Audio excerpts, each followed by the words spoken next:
जी की जय हो।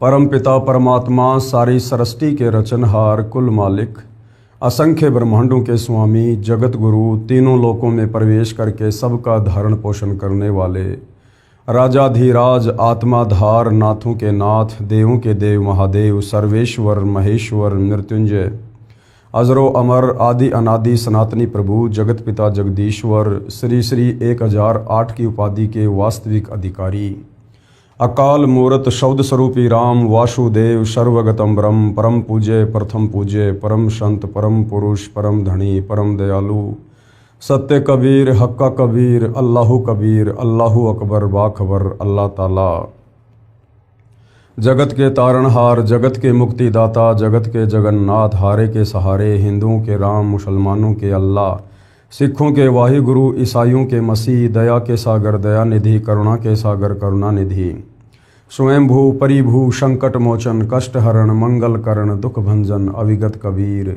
निर्विकार निर्विषम परमात्मा अलय अलेख सतगुरु आदि अनादि सतगुरु असली मर्यादा पुरुषोत्तम असली राम असली कृष्ण असली घनश्याम असली मुरारी राजाओं के राजा महाराजाओं के महाराजा शहनशाहों के शहनशाह सम्राटों के सम्राट भगवानों के भगवान अल्लाहों के अल्लाह प्रभुओं के प्रभु मसीहाओं के मसीह सच्चे वाहिगुरु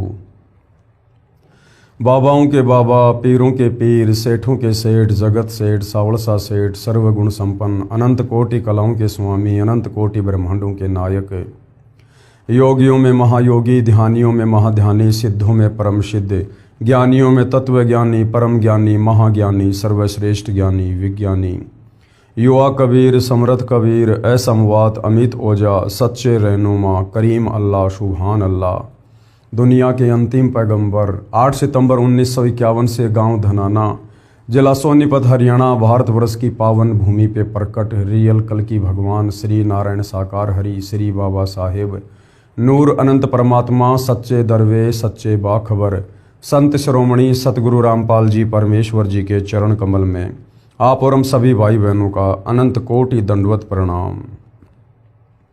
सत्साई भाई और बहनों, बहुत बड़ी दया बहुत बड़ी मेहर पूज्य गुरुदेव भगवान की परमेश्वर रामपाल जी की जिनके शुभ आशीर्वाद से विशेष आशीर्वाद से उन्हीं के सत्संगों के ऊपर बनी पवित्र पुस्तक कबीर बड़ा या कृष्ण इसके ऊपर वीडियो बनाने की श्रृंखला जारी है।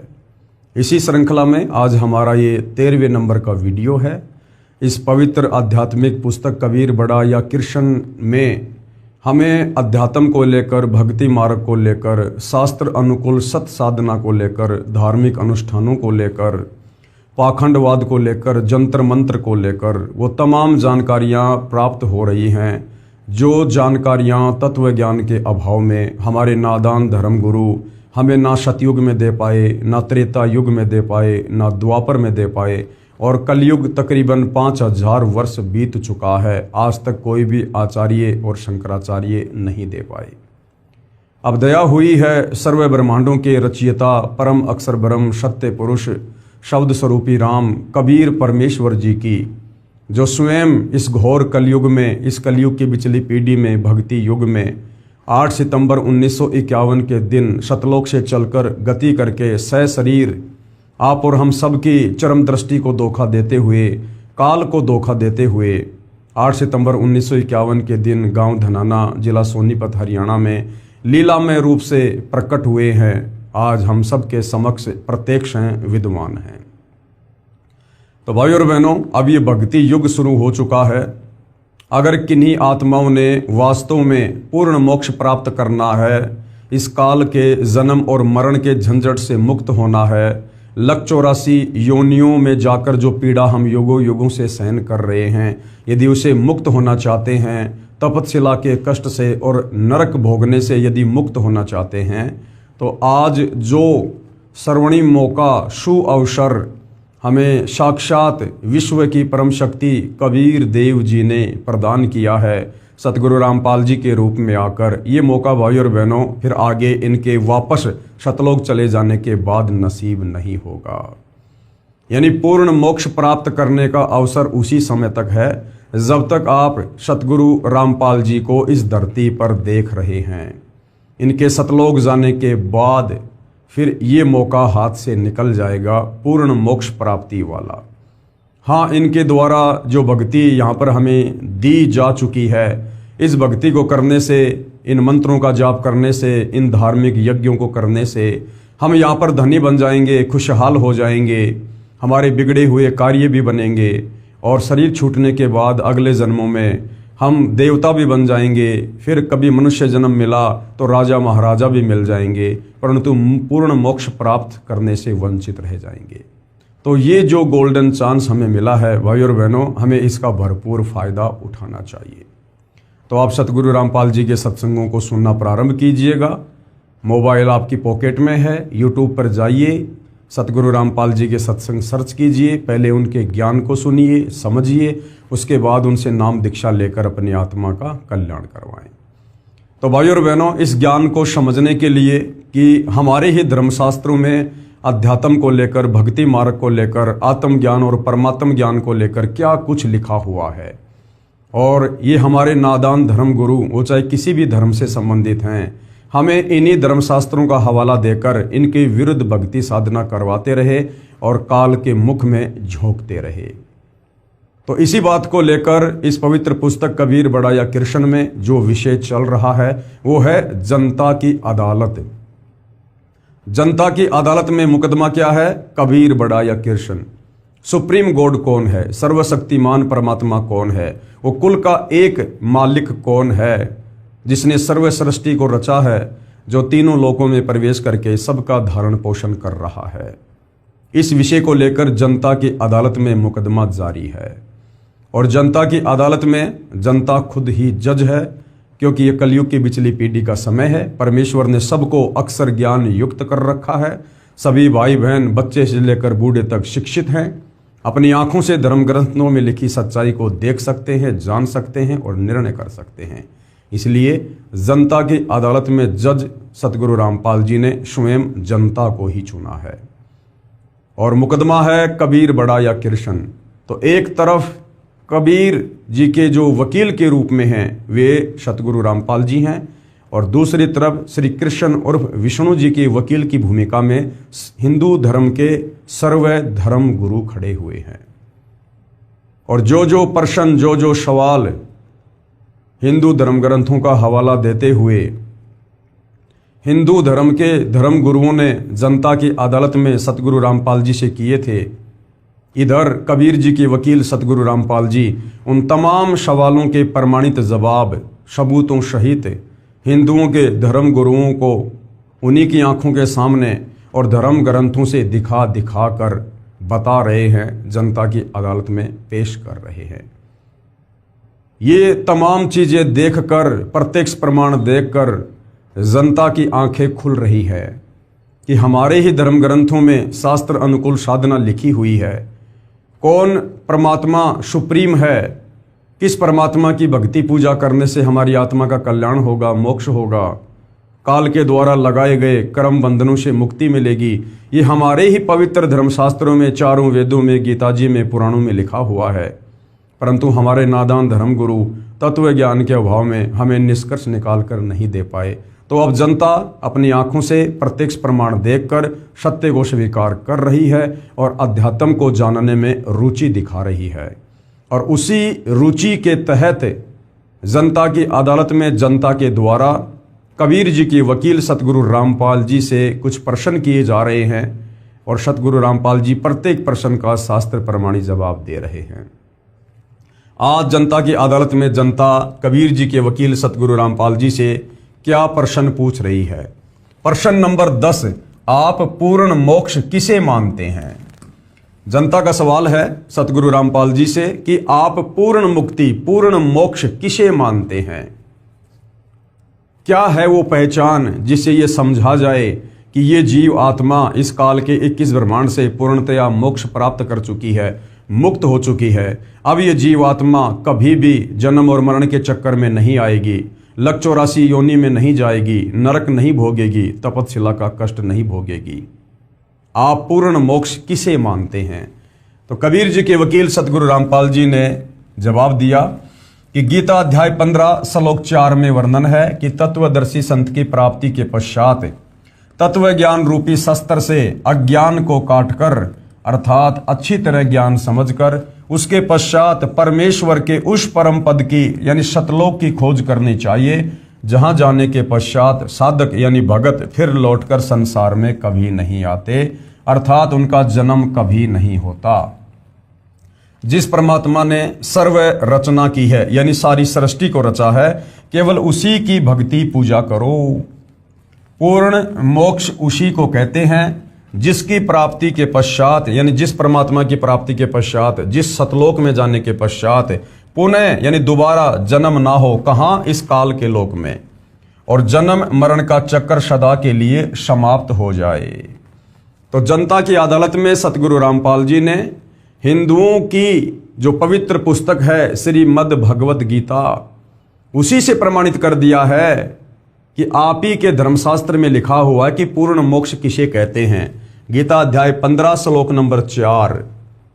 गीता ज्ञानदाता काल ब्रह्म, जो ब्रह्मा विष्णु महेश का पिता है, दुर्गा का पति है, ये खुद कह रहा है कि तत्वदर्शी संत की प्राप्ति के पश्चात यानी सबसे पहले तो आपका गुरु होना चाहिए, और गुरु भी पूर्ण होना चाहिए, और पूर्ण गुरु की पहचान भी गीता अध्याय 15 श्लोक नंबर 1 से 4 में लिखी हुई है।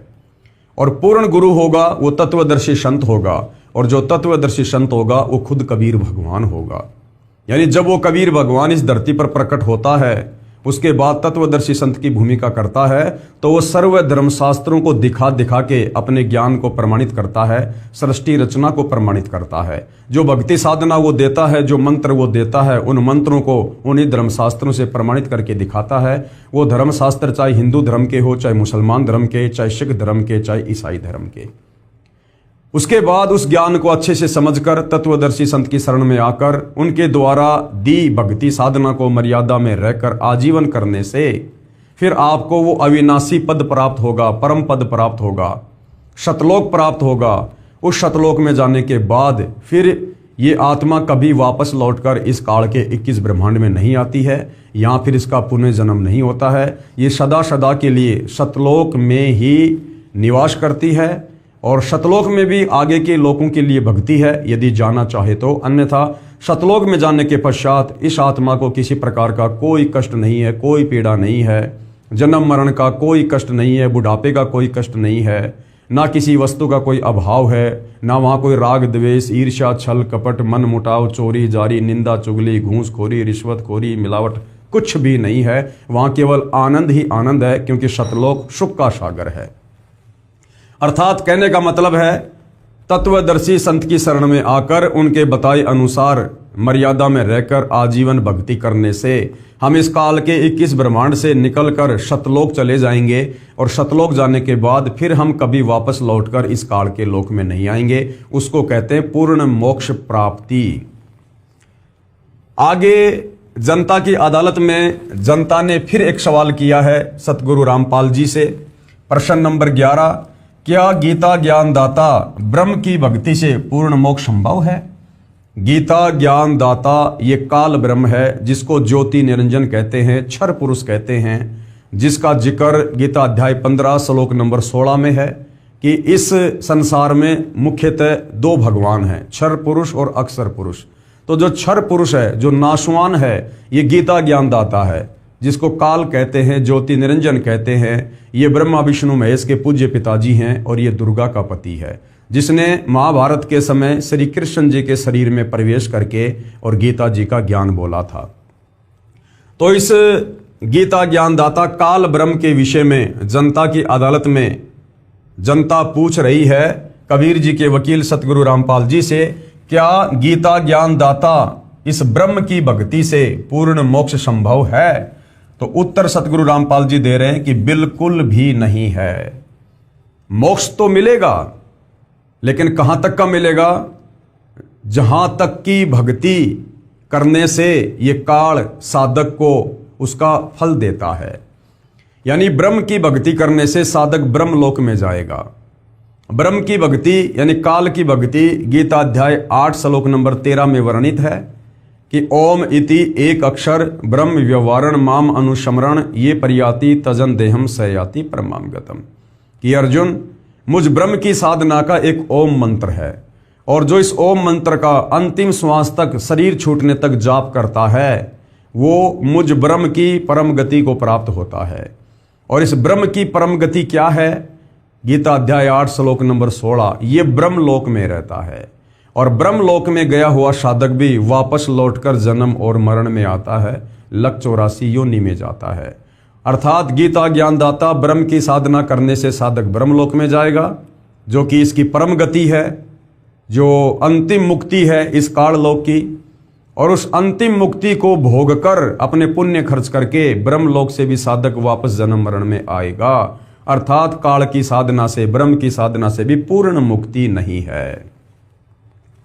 क्या गीता ज्ञानदाता ब्रह्म की भक्ति से पूर्ण मोक्ष संभव है? उत्तर है नहीं। जनता की अदालत में जनता ने फिर सवाल किया। गीता अध्याय 8 श्लोक नंबर 16 में प्रमाण है कि गीता ज्ञानदाता ने, यानी इस काल ब्रह्म ने कहा है कि हे अर्जुन, मुझे प्राप्त होकर पुनर्जन्म नहीं होता।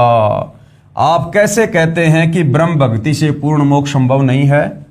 अब उत्तर दे रहे हैं कबीर जी के वकील सतगुरु रामपाल जी। और सतगुरु रामपाल जी समझा रहे हैं कि यही कमी रही जो आप हिंदू श्रद्धालु भ्रमित हैं भक्ति और भगवान को लेकर।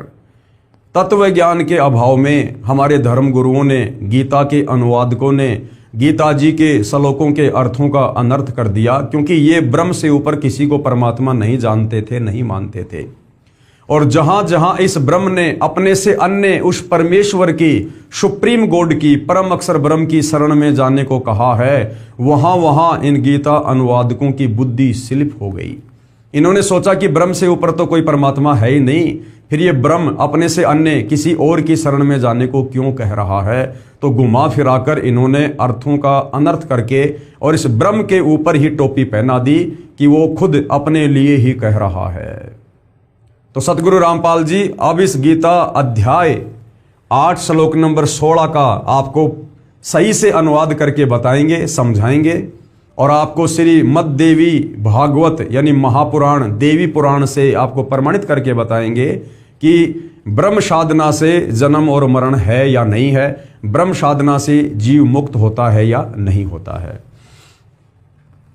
तो जनता ने सवाल किया, गीता अध्याय 8 श्लोक 16 में प्रमाण है कि गीता ज्ञानदाता ने कहा है कि हे अर्जुन, मुझे प्राप्त होकर यानी मेरे ब्रह्मलोक में जाकर पुनर्जन्म नहीं होता। आप कैसे कहते हैं कि ब्रह्म भक्ति से पूर्ण मोक्ष संभव नहीं है? तो उत्तर दिया है सतगुरु रामपाल जी ने। श्री देवी महापुराण सचित्र मोटा टाइप केवल हिंदी, और ये गीता परिष गोरखपुर से प्रकाशित है। इसके 7वें स्कंद के अध्याय 36 में प्रमाण है कि श्री देवी ने राजा हिमालय को उपदेश देते हुए, ये राजा हिमालय ये कोई हिमालय पहाड़ नहीं है, ये हिमालय नाम का राजा देवी दुर्गा का परम भगत था। राजा हिमालय को उपदेश देते हुए कहा है कि हे राजन, अन्य सब बातों को छोड़कर, मेरी भक्ति भी छोड़कर केवल एक ओम नाम का जाप कर।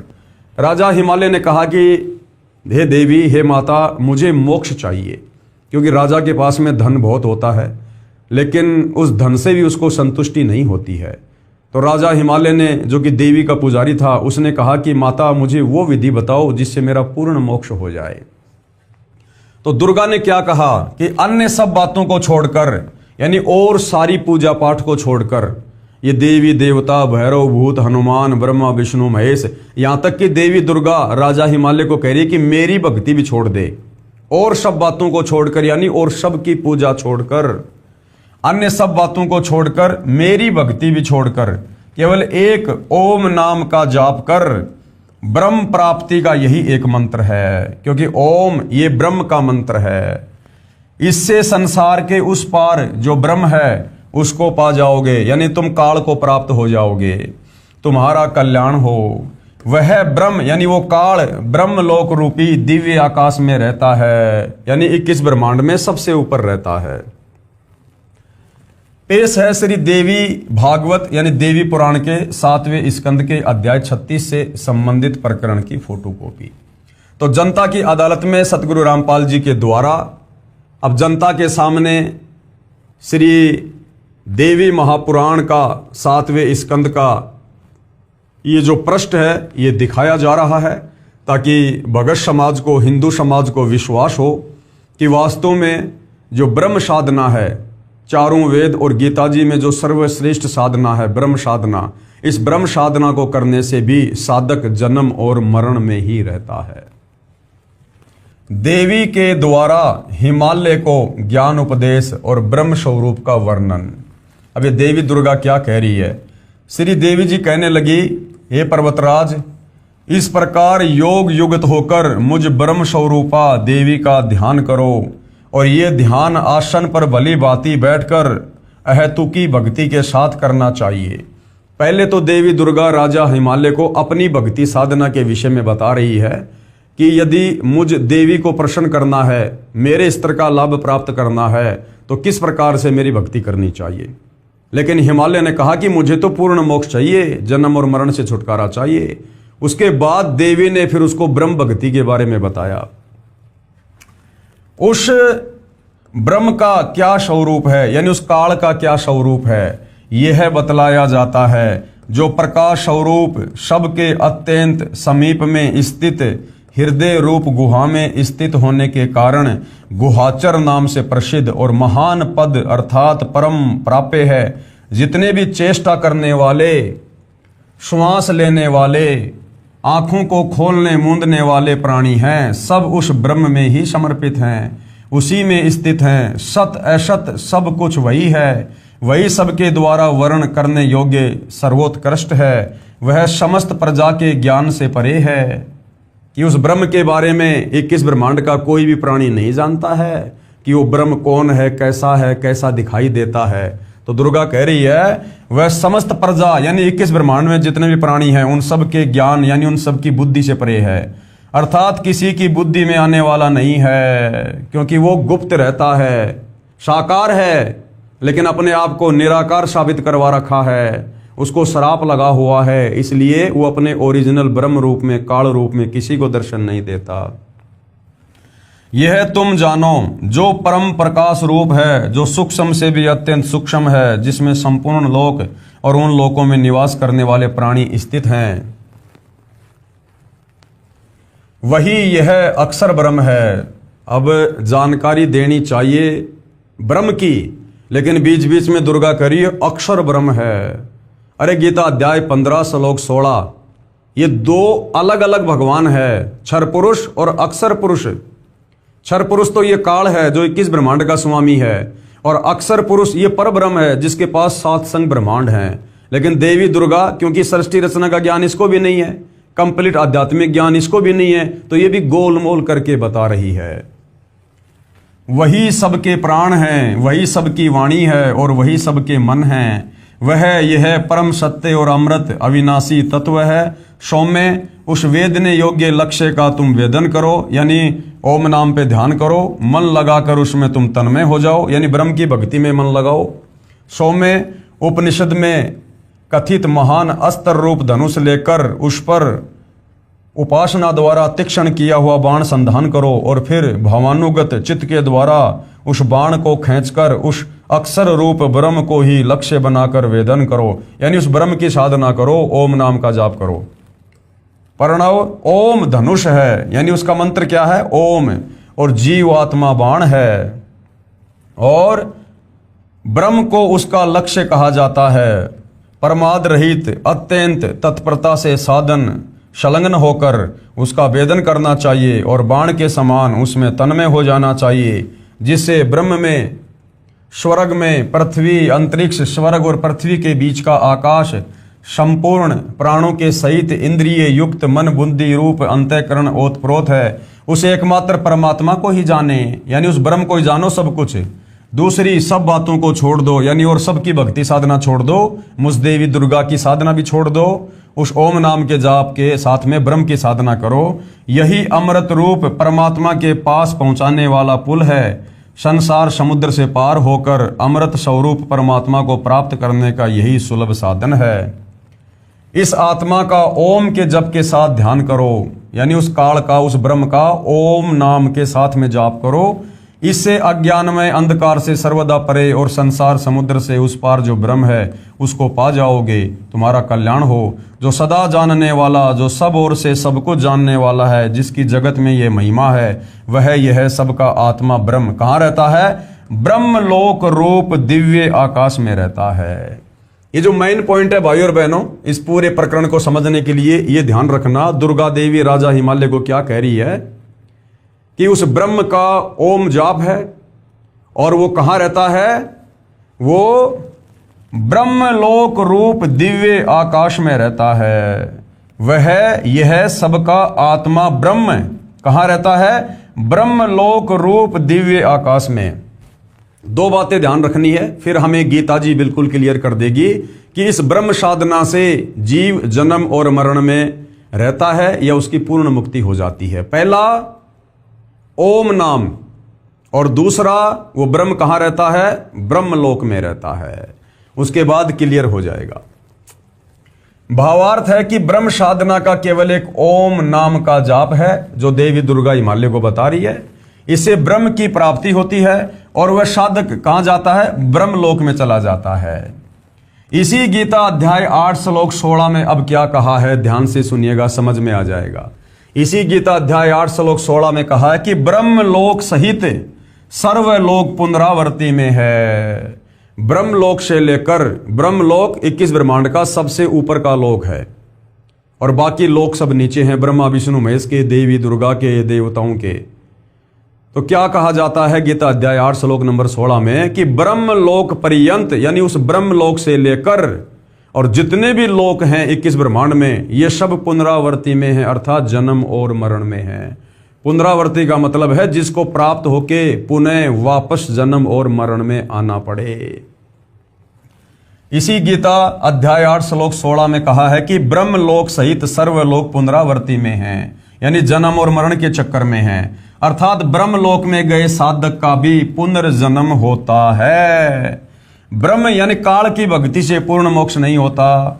इस गीता अध्याय 8 श्लोक 16 का अनुवाद गीता प्रेस गोरखपुर से प्रकाशित गीता में तथा अन्य प्रकाशन की गीता में गलत किया हुआ है। ये अनुवाद गलत किया हुआ है क्योंकि अनुवादकों को तत्व ज्ञान नहीं था, अनुवादक सृष्टि रचना से परिचित नहीं थे, अनुवादक इस ब्रह्म से ऊपर किसी अन्य परमात्मा से परिचित नहीं थे।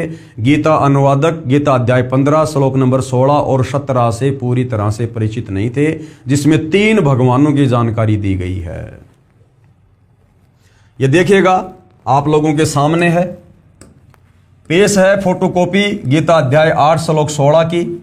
गीता प्रेस गोरखपुर से प्रकाशित है और क्या समझाया जा रहा है ये श्लोक आप जियों के सामने है भाई और बहनों। ये पुनरावर्ती शब्द साफ साफ लिखा हुआ है। आ ब्रह्म भुवनात् लोका पुनरावर्तिन अर्जुन माम उपेते तू कौनते पुनर्जन्म न विद्यते। जो ये नहीं जानते कि मुझ ब्रह्म को प्राप्त होकर भी जन्म और मरण में आना पड़ता है। हे अर्जुन, अब ये तो गीता अनुवादकों ने अनुवाद किया है जो गलत है, सही नहीं है। इन्होंने ब्रह्म के ऊपर ही टोपी पहना दी, ब्रह्म को ही सर्वश्रेष्ठ भगवान साबित कर दिया कि ब्रह्म की प्राप्ति होने के बाद में फिर जन्म और मरण में साधक नहीं आता। जबकि वास्तव में श्लोक क्या कह रहा है, मूल संस्कृत हमें क्या समझा रही है। देखो, मूल संस्कृत में कोई चेंजमेंट नहीं कर सकता, अनुवाद अपने अपने तरीके से कर सकते हैं। तो मूल संस्कृत का अनुवाद कि ये गीता अध्याय 8 श्लोक 16 वास्तव में कह क्या रहा है, वो फिर सतगुरु रामपाल जी ने समझाया है आगे। तो ये गीता अनुवादकों के द्वारा किया गया अर्थ है जो गलत है। हे अर्जुन, ब्रह्मलोक पर्यंत सब लोक पुनरावर्ती में है, यानी ब्रह्मलोक से लेकर नीचे के सभी लोग पुनरावर्ती में हैं, जन्म और मरण में है, उत्पत्ति और प्रलय में है। जब यहां साफ साफ कहा जा रहा है उस ब्रह्म के द्वारा जिसकी साधना करके ये कह रहे हैं कि जन्म और मरण नहीं होता, वो तो खुद कह रहा है कि हे अर्जुन, ब्रह्मलोक पर्यंत यानी ब्रह्मलोक से लेकर सब लोग पुनरावर्ती में हैं, यानी जन्म और मरण में हैं, उत्पत्ति और प्रलय में हैं। जब वो लोक ही उत्पत्ति और प्रलय में है, नष्ट होता है, तो वहां रहने वाले साधक कहां रहेंगे, वो भगत कहां रहेंगे। तो यहीं से क्लियर हो जाता है हे अर्जुन, ब्रह्मलोक पर्यंत सब लोग पुनरावृत्ति में हैं। लेकिन उसके आगे इन्होंने गलत अनुवाद कर दिया। क्या? परंतु हे कुंती पुत्र, मुझको यानी काल को यानी ब्रह्म को प्राप्त होकर पुनर्जन्म नहीं होता, ये इन्होंने गलत कर दिया। ये जो शब्द है न विद्यते, जो ये नहीं जानते, इन्होंने इसको अच्छे से नहीं समझा। अब सतगुरु रामपाल जी ने यथार्थ अनुवाद किया है। इसका वास्तविक अनुवाद इस प्रकार है, ब्रह्मलोक तक सर्वलोक पुनरावृत्ति में हैं, अर्थात ब्रह्मलोक में भी गए व्यक्तियों का पुनर्जन्म होता है। जो ये नहीं जानते, साफ साफ लिखा हुआ है, न विद्यते, जो ये नहीं जानते, विद्यते यानी जानना और न यानी नहीं, जो ये नहीं जानते, हे अर्जुन, मुझे प्राप्त होकर भी उनका पुनर्जन्म होता है। इन्होंने लिख दिया नहीं होता है। इस श्लोक में विद्यते शब्द का अर्थ जानना बनता है। गीता अध्याय 6 श्लोक 23 में विद्यात शब्द का अर्थ जानना किया है। यहाँ इस श्लोक में भी विद्यते का अर्थ जानना बनता है। देखिए इसी पुस्तक में इसी श्लोक की फोटोकॉपी में अधिक स्पष्ट करने के लिए गीता अध्याय 8 श्लोक नंबर 15 ही पर्याप्त है। ये देखिए मूल पाठ है ये, यानी मूल संस्कृत है। माम उपेते पुनर्जन्म दुखालयम आशश्वतम न आपनुवंती महात्मने संसिद्धम परमाम गता। अनुवाद किया है, माम यानी मुझे प्राप्त होकर, पुनर्जन्म यानी पुनर्जन्म होता है, जो नाशवान जीवन दुखों का घर है, परम सिद्धि को प्राप्त महात्मा जन पुनर्जन्म को प्राप्त नहीं होते। गीता अध्याय 8 श्लोक नंबर 15। अब इसका भावार्थ सतगुरु रामपाल जी कर रहे हैं, जो यथार्थ है। गीता ज्ञानदाता ने कहा है, यानी काल ब्रह्म ने कहा है कि मुझे प्राप्त होकर तो दुखों का घर यह क्षण भंगुर जीवन जन्म मरण होता है। जो महात्मा परम गति को प्राप्त हो जाते हैं उनका पुनर्जन्म नहीं होता। जो महात्मा परम गति को प्राप्त हो जाते हैं, परम गति यानी गीता अध्याय 18 श्लोक नंबर 62 कि हे अर्जुन, तू सर्व भाव से उस परमेश्वर के शरण में जा, परम अक्षर ब्रह्म की शरण में, जहां जाने के बाद साधक फिर लौटकर संसार में वापस नहीं आता। तो शतलोक जाने के बाद वो हमारी परम गति कहलाती है। यानी एक बार यदि किसी साधक की परम गति हो गई, कोई यहां से सतलोक चला गया तत्वदर्शी संत की शरण में आकर, उसके बाद वो वापस लौटकर काल के 21 ब्रह्मांड में जन्म और मरण के चक्कर में नहीं आता है। जो महात्मा परम गति को प्राप्त हो जाते हैं उनका पुनर्जन्म नहीं होता। विचार करें, यदि गीता अध्याय 8 श्लोक 1 से 10 तक का सारांश निकालें तो इस प्रकार है। अर्जुन ने पूछा गीता अध्याय 8 श्लोक नंबर 1 में कि ये तत्व ब्रह्म क्या है। गीता ज्ञानदाता ने गीता अध्याय 8 श्लोक 3 में उत्तर दिया कि वो परम अक्षर ब्रह्म है, यानी अपने से अन्य परम अक्षर ब्रह्म की जानकारी गीता ज्ञानदाता दे रहा है। फिर गीता ज्ञानदाता ने अध्याय 8 श्लोक नंबर 5 और 7 में अपनी भक्ति करने को कहा है, तथा गीता अध्याय 8 श्लोक 8, 9, 10 में परम अक्षर ब्रह्म की यानी उस तत्व ब्रह्म की भक्ति करने को कहा है। अपनी भक्ति का मंत्र गीता अध्याय 8 श्लोक नंबर 13 में बताया कि मुझ ब्रह्म का केवल एक ओम अक्षर है। उच्चारण करके सुमरण करता हुआ जो शरीर त्याग कर जाता है वह परम गति को प्राप्त होता है, यानी काल की परम गति को प्राप्त होता है। और काल की परम गति है ब्रह्मलोक, और ब्रह्मलोक पर्यंत सर्वलोक पुनरावृत्ति में जन्म और मरण में है। तो काल की परम गति भी घटिया है। पूर्व में श्री देवी पुराण से सिद्ध कर आए हैं कि ओम का जाप करके ब्रह्मलोक प्राप्त होता है। गीता अध्याय 8 श्लोक 16 में स्पष्ट है कि ब्रह्मलोक में गए साधक का भी पुनर्जन्म होता है। इसलिए गीता अध्याय 8 श्लोक 13 में ओम नाम के जाप से होने वाली परम गति का वर्णन है। परंतु गीता अध्याय 8 श्लोक 8, 9, 10 में जिस सच्चिदानंद घन ब्रह्म अर्थात परम दिव्य पुरुष की भक्ति करने को कहा है उसका मंत्र गीता अध्याय 17 श्लोक नंबर 23 में लिखा है। यानी इस ब्रह्म ने अपनी भक्ति का मंत्र तो गीता अध्याय 8 श्लोक नंबर 13 में लिख दिया ओम, और जो अपने से अन्य जिस परम अक्षर ब्रह्म जिस तत्व ब्रह्म की इसने जानकारी दी है गीता अध्याय 8 श्लोक नंबर 3 में, उसकी भक्ति का मंत्र गीता अध्याय 17 श्लोक नंबर 23 में है। क्या? ओम तत् सत इति निर्देशय ब्रह्मणे त्रिविध समर्थ। यानी पूर्ण परमात्मा की भक्ति का ये 3 नाम का जाप है, जो 3 विधि से जाप किया जाता है। ब्राह्मणा तेन वेद्या च यज्ञा च विहिता पुरा। और सृष्टि की शुरुआत में जो विद्वान लोग थे वो इसी प्रकार से भक्ति किया करते थे। अनुवाद: सच्चिदानंद घन ब्रह्म यानी कबीर परमेश्वर परम अक्षर ब्रह्म की भक्ति का मंत्र ओम तत् सत है। ये ओम तो सीधा सीधा काल का है और ये तत् और सत ये सांकेतिक है, जो तत्वदर्शी संत ही बताएगा। ओम मंत्र ब्रह्म यानी क्षर पुरुष का है, इस काल का है। तत् ये सांकेतिक है, जो अक्षर पुरुष का है, जिसके साथ संग ब्रह्मांड है। और सत मंत्र भी सांकेतिक मंत्र है, जो परम अक्षर ब्रह्म का है, यानी कबीर देव का है। इन तीनों मंत्रों के जाप से वह परम गति प्राप्त होगी, जो गीता अध्याय 15 श्लोक 4 में कही गई है कि जहां जाने के पश्चात साधक फिर लौटकर संसार में कभी नहीं आते। यदि गीता अध्याय 8 श्लोक 16 का ये अर्थ सही माने कि मुझे प्राप्त होने वाला यानी ब्रह्म को प्राप्त होने वाला पुनर्जन्म में नहीं आता, तो गीता अध्याय 2 श्लोक 12, गीता अध्याय 4 श्लोक 5 और गीता अध्याय 10 श्लोक 2 गलत साबित हो जाएंगे, जिसमें खुद ये ब्रह्म कह रहा है कि मेरा तो जन्म होता है, मेरी तो मृत्यु होती है। हे अर्जुन, तू नहीं जानता, मैं जानता हूं। तेरे भी कई जन्म हो चुके हैं, मेरे भी हो चुके हैं, आगे भी होंगे।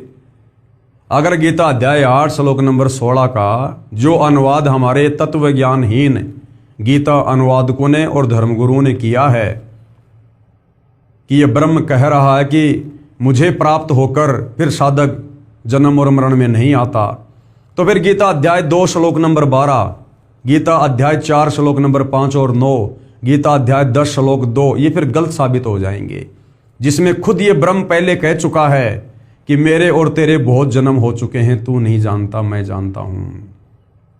अर्थात यहां पर ये क्लियर हो जाता है कि गीता ज्ञानदाता ब्रह्म है, ओम इसका मंत्र है, ये ब्रह्म लोक में रहता है और ब्रह्म लोक पर्यंत सर्वलोक पुनरावर्ती में जन्म और मरण में, प्रलय और उत्पत्ति में है।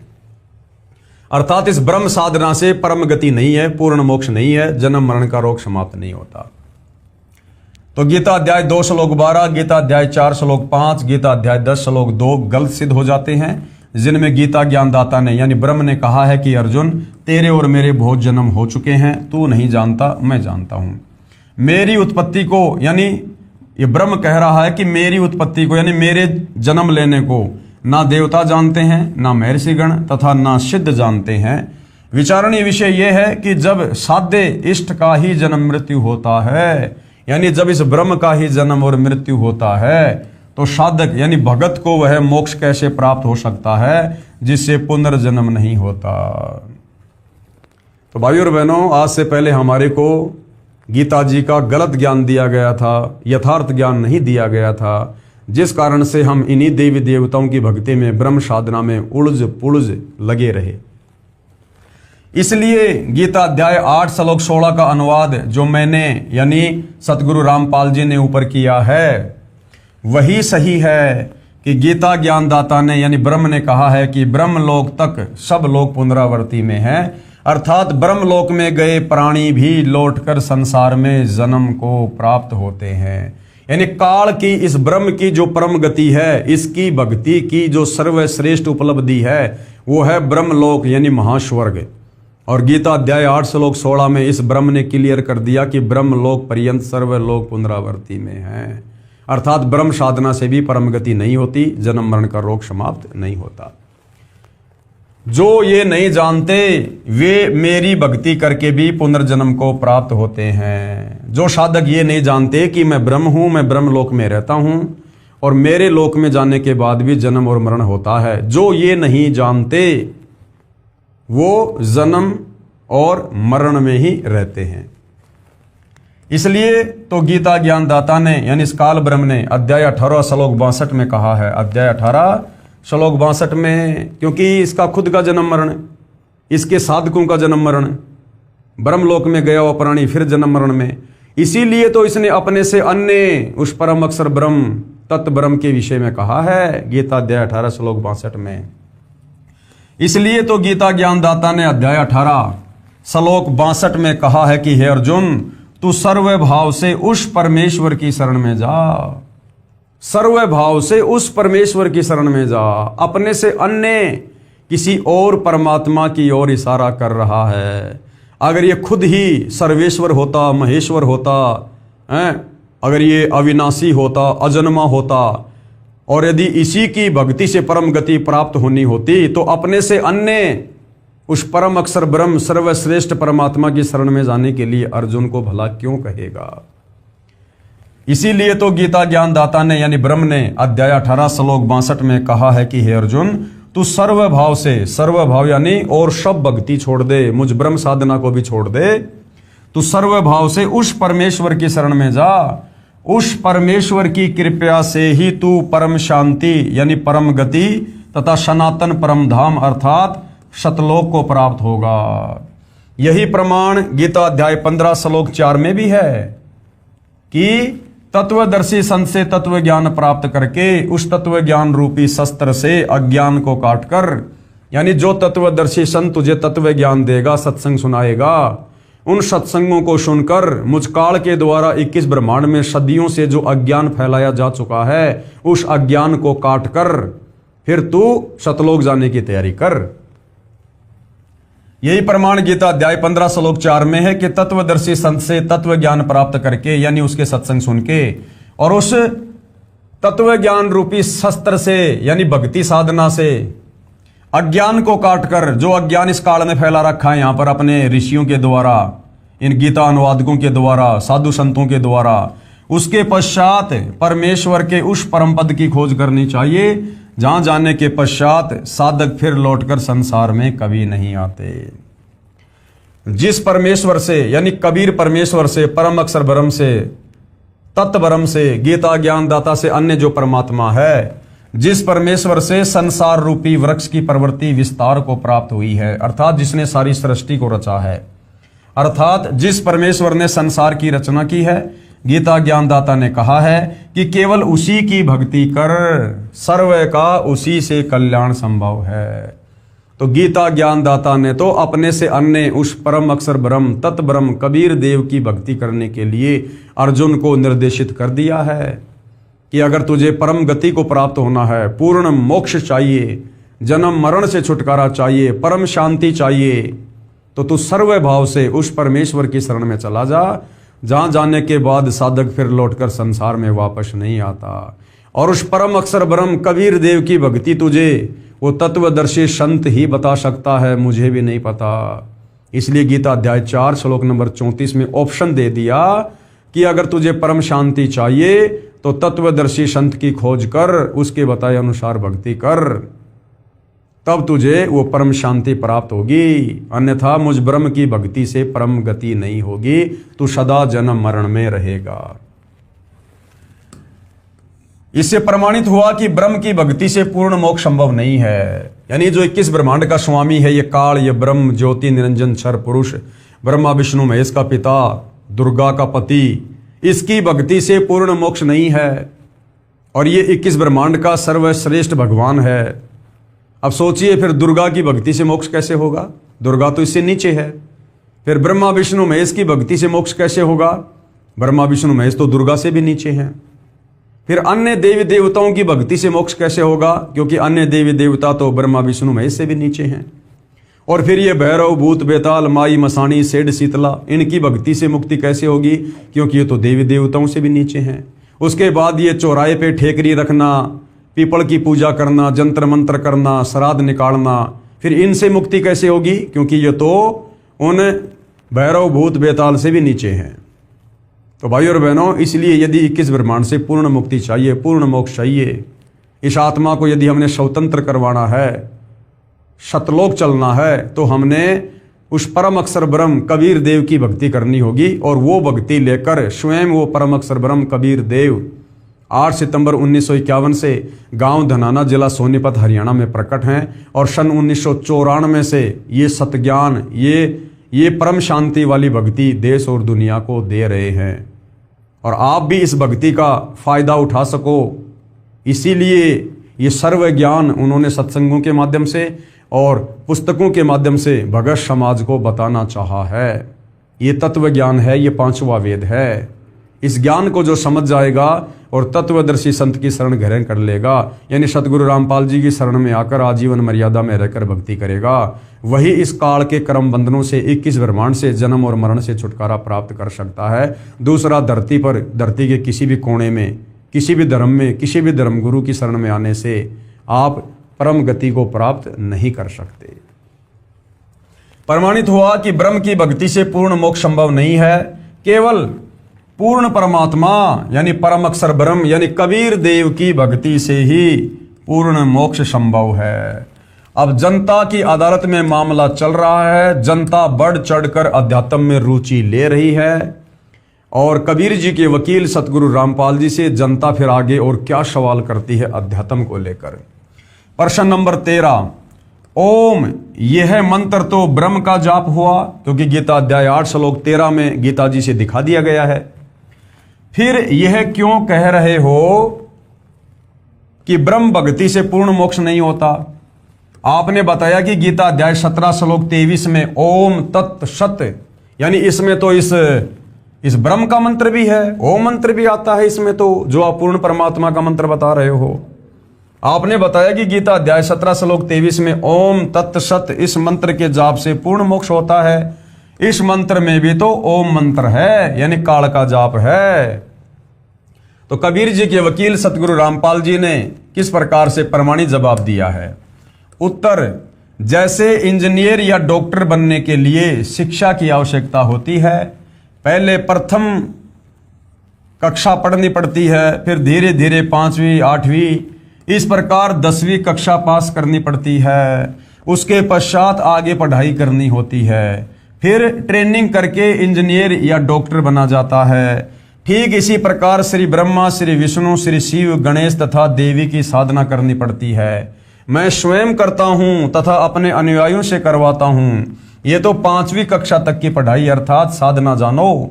दूसरे शब्दों में पांचों जो कमल खोलने की साधना है, हमारे शरीर में कमल बने हुए हैं। ये जो 5 जो प्रधान देवी देवता हैं, ये हमारे शरीर में बने इन कमलों में निवास करते हैं। श्री ब्रह्मा और सौत्री जी, गणेश जी, विष्णु लक्ष्मी जी, शंकर पार्वती जी और देवी दुर्गा। तो ये जो 5वीं तक की पढ़ाई है, इस पढ़ाई से हमारे शरीर में बने वो कमल खुलेंगे, खिलेंगे, जिससे हमारी भक्ति फिर आगे को जाएगी। दूसरे शब्दों में पांचों कमलों को खोलने की साधना है। और ये जो ब्रह्म की साधना है, जो ओम नाम का जाप है, ये 10वीं कक्षा तक की पढ़ाई जानो। ये 10वीं कक्षा तक की पढ़ाई जानो, अर्थात ब्रह्मलोक तक की साधना है, जो ओम का जाप करना है। और अक्षर पुरुष की साधना को 14वीं कक्षा की पढ़ाई जानो, अर्थात बीए जानो, बीए। और ये जो तत् है, ये अक्षर पुरुष का मंत्र है, ये तत् मंत्र का जाप है अक्षर पुरुष का। तत् मंत्र को तो सांकेतिक है, वास्तविक मंत्र तो इससे भिन्न है, जो उपदेशी को ही बताया जाता है। और उसके बाद में जो ओम तत् सत में जो सत है, परम अक्षर पुरुष की साधना, इंजीनियर या डॉक्टर की पढ़ाई अर्थात साधना जानो, जो सत शब्द से करनी होती है। ये सत मंत्र भी सांकेतिक है, वास्तविक मंत्र भिन्न है, जो उपदेशी को बताया जाता है, इसको सारनाम भी कहते हैं।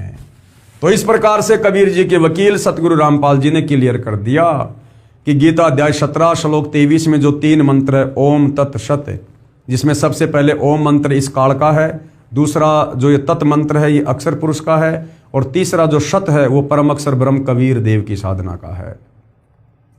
तो ये जो ब्रह्मा विष्णु महेश की जो साधना है, ये तो 5वीं कक्षा तक की पढ़ाई है। यानी शुरुआत में परमात्मा इनके मंत्र देकर इनका जो ऋण हमारे ऊपर चढ़ा हुआ है, हम इस काल के लोक में रह रहे हैं, युगों युगों से खा रहे हैं, पी रहे हैं, हवा ले रहे हैं, सूर्य से प्रकाश ले रहे हैं, धरती से अनाज पैदा करके खा रहे हैं, हमारे बाप का थोड़ी है। हम कर्जवान हैं इस काल के, क्योंकि काल ने 21 ब्रह्मांड, ये पूरी पृथ्वी शतलोक में ये तप करके ये प्राप्त कर रखी है, तो हम इस काल के ऋणी हो रखे हैं। तो ब्रह्मा विष्णु महेश का जो कर्जा है, यानी शरीर में जो 5 जो कमल हैं जिनमें ये प्रधान देवी देवता हैं, इनका ऋण उतारने के लिए हमें शुरुआत में इन देवी देवताओं के मंत्र जाप करने के लिए दिए जाते हैं। ये इन देवी देवताओं की पूजा नहीं है, ये इनकी साधना है। हम मेहनत मजदूरी करेंगे तो इनका ऋण उतार पाएंगे। पूजा हमने परम अक्षर ब्रह्म की करनी है, कबीर देव की करनी है। उसके बाद में जो ये ओम नाम की जो साधना है, ये इस ब्रह्म की है, इस काल की है, क्योंकि किस ब्रह्मांड इसी का है। इसने तप के बदले इसने ले रखा है जो है पूर्ण परमेश्वर कबीर साहिब से, तो इसका भी हमारे ऊपर ऋण चढ़ा हुआ है। तभी तो ये गीता अध्याय 18 श्लोक 66 में कह रहा है कि सर्वधर्मान परित्यज्य माम एकम शरणम व्रज अहम तवा सर्व पापेभ्यो मोक्षयामि मा शुच। कि अर्जुन, मेरे स्तर की जितनी भी भक्ति साधना है उसका फल तू मुझे संकल्प कर दे, मैं तुझे यहां से मुक्त कर दूंगा। तो ओम नाम की जो कमाई है वो ओम नाम का जाप करके हम इस काल ब्रह्म को अंत में दे देंगे और इसका ऋण चूकती हो जाएगा। ये हमें यहां से जाने का नो ड्यू सर्टिफिकेट दे देगा। उसके बाद में जो तत् है, ओम तत् सत में जो तत् है, ये अक्षर पुरुष जो ये परब्रह्म है, जिसके सात्संग ब्रह्मांड है, ये इसकी भक्ति का जाप है। क्योंकि सतलोक जाते समय हम इसके सात्संग ब्रह्मांडों को पार करते हुए जाएंगे, तो ये उसका अपना टोल टैक्स लेगा। और उसके बाद में जो सत है, ओम तत् सत में जो सत है, ये जो सत शब्द है ये सांकेतिक है। इसका वास्तविक मंत्र सतगुरु रामपाल जी के पास है, वे उपदेशी को प्रदान करते हैं। तो जो सत शब्द है उसको सार नाम कहते हैं, और उस सत शब्द की साधना से फिर हमारा सतलोक में पूर्ण वास हो जाता है। तो इस प्रकार से सतगुरु रामपाल जी ने बताया कि सार नाम के मंत्र में यानी परम अक्षर ब्रह्म की साधना में ओम मंत्र साथ में क्यों जाप किया जाता है। क्योंकि जब तक हम इस काल के लोक में रहेंगे, भक्ति साधना करेंगे, तो ओम नाम का जाप करने से इसका कोई ऋण हमारे ऊपर नहीं चढ़ेगा और अंत समय में आसानी से ये हमें यहां से बाहर जाने का रास्ता दे देगा। इसलिए अकेले ब्रह्म के नाम ओम से पूर्ण मोक्ष प्राप्त नहीं हो सकता। ओम नाम का जाप ब्रह्म का है, इसकी साधना से ब्रह्म लोक प्राप्त होता है, जिसके विषय में गीता अध्याय 8 श्लोक 16 में कहा है कि ब्रह्म लोक में गए साधक भी पुनर्जन्म को प्राप्त होते हैं, अर्थात जन्म और मरण में है। पुनर्जन्म है तो पूर्ण मोक्ष नहीं हुआ। जो गीता अध्याय 15 श्लोक 4 में कहा है कि परमात्मा के उस परम पद की खोज करनी चाहिए जहां जाने के बाद साधक यानी भगत कभी लौटकर पुनर्जन्म में नहीं आता। वह पूर्ण मोक्ष पूर्ण गुरु से शास्त्र अनुकूल भक्ति प्राप्त करके ही संभव है। और वर्तमान में वो पूर्ण गुरु तत्वदर्शी संत धरती पर सतगुरु रामपाल जी हैं। इनके अलावा ये गीता अध्याय 17 श्लोक 23 में जो पूर्ण ब्रह्म परमेश्वर की भक्ति का मंत्र है ओम तत्सत, इसको देने का अधिकारी गुरु नहीं है। यदि आप मनमुखी होकर इन मंत्रों का जाप करोगे तो भी आप मोक्ष प्राप्त नहीं कर पाओगे। विश्व में वर्तमान में मेरे यानी सतगुरु रामपाल जी के अतिरिक्त किसी के पास नहीं है। जो ओम तत्सत का सुमरण करते हैं वे ब्रह्मलोक में ओम नाम का प्रतिफल ही प्राप्त करते हैं। जो व्यक्ति मनमुखी रूप से गीता अध्याय 17 श्लोक 23 को पढ़कर ओम तत्सत इस प्रकार का जाप करते हैं, वो पूर्ण मोक्ष प्राप्त नहीं कर पाते। वो ओम तत्सत में केवल ओम नाम की भक्ति का ही फायदा उठा पाएंगे और ओम नाम से वो कहां जाएंगे? ब्रह्मलोक में। और ब्रह्मलोक में जाने के बाद साधक फिर लौटकर जन्म और मरण में। तो ओम तत्सत, ये तत् और सत ये सांकेतिक शब्द हैं। वास्तविक मंत्र इनके पीछे क्या हैं वो तत्वदर्शी संत ही बताएगा, यानी सतगुरु रामपाल जी ही बताते हैं। इसके सुमरण की जो कमाई है वो ब्रह्म को दे देते हैं, जिसके बदले में ये काल ब्रह्म साधक को पाप मुक्त कर देता है। अब जनता की अदालत में जनता अध्यात्म को लेकर रुचि दिखा रही है, क्योंकि कबीर जी के वकील सतगुरु रामपाल जी के द्वारा जनता की अदालत में दूसरी तरफ जो श्री कृष्ण और विष्णु जी के वकील सर्व हिंदू धर्मगुरु खड़े हुए हैं, उन सबके सामने गीता जी से ही प्रमाणित कर रहे हैं। तो जनता की रुचि अध्यात्म को लेकर बढ़ रही है और जनता आगे से आगे आत्म कल्याण की दृष्टि से प्रश्न कर रही है। तो अगला प्रश्न क्या है? प्रश्न नंबर 14, परमात्मा एक है या अनेक है और किस प्रभु की भक्ति करें? कि अब हमें यह बताओ कि भगवान एक हैं, दो हैं, तीन हैं, चार हैं? क्योंकि गीता जी में तो बहुत सारे भगवान हो गए।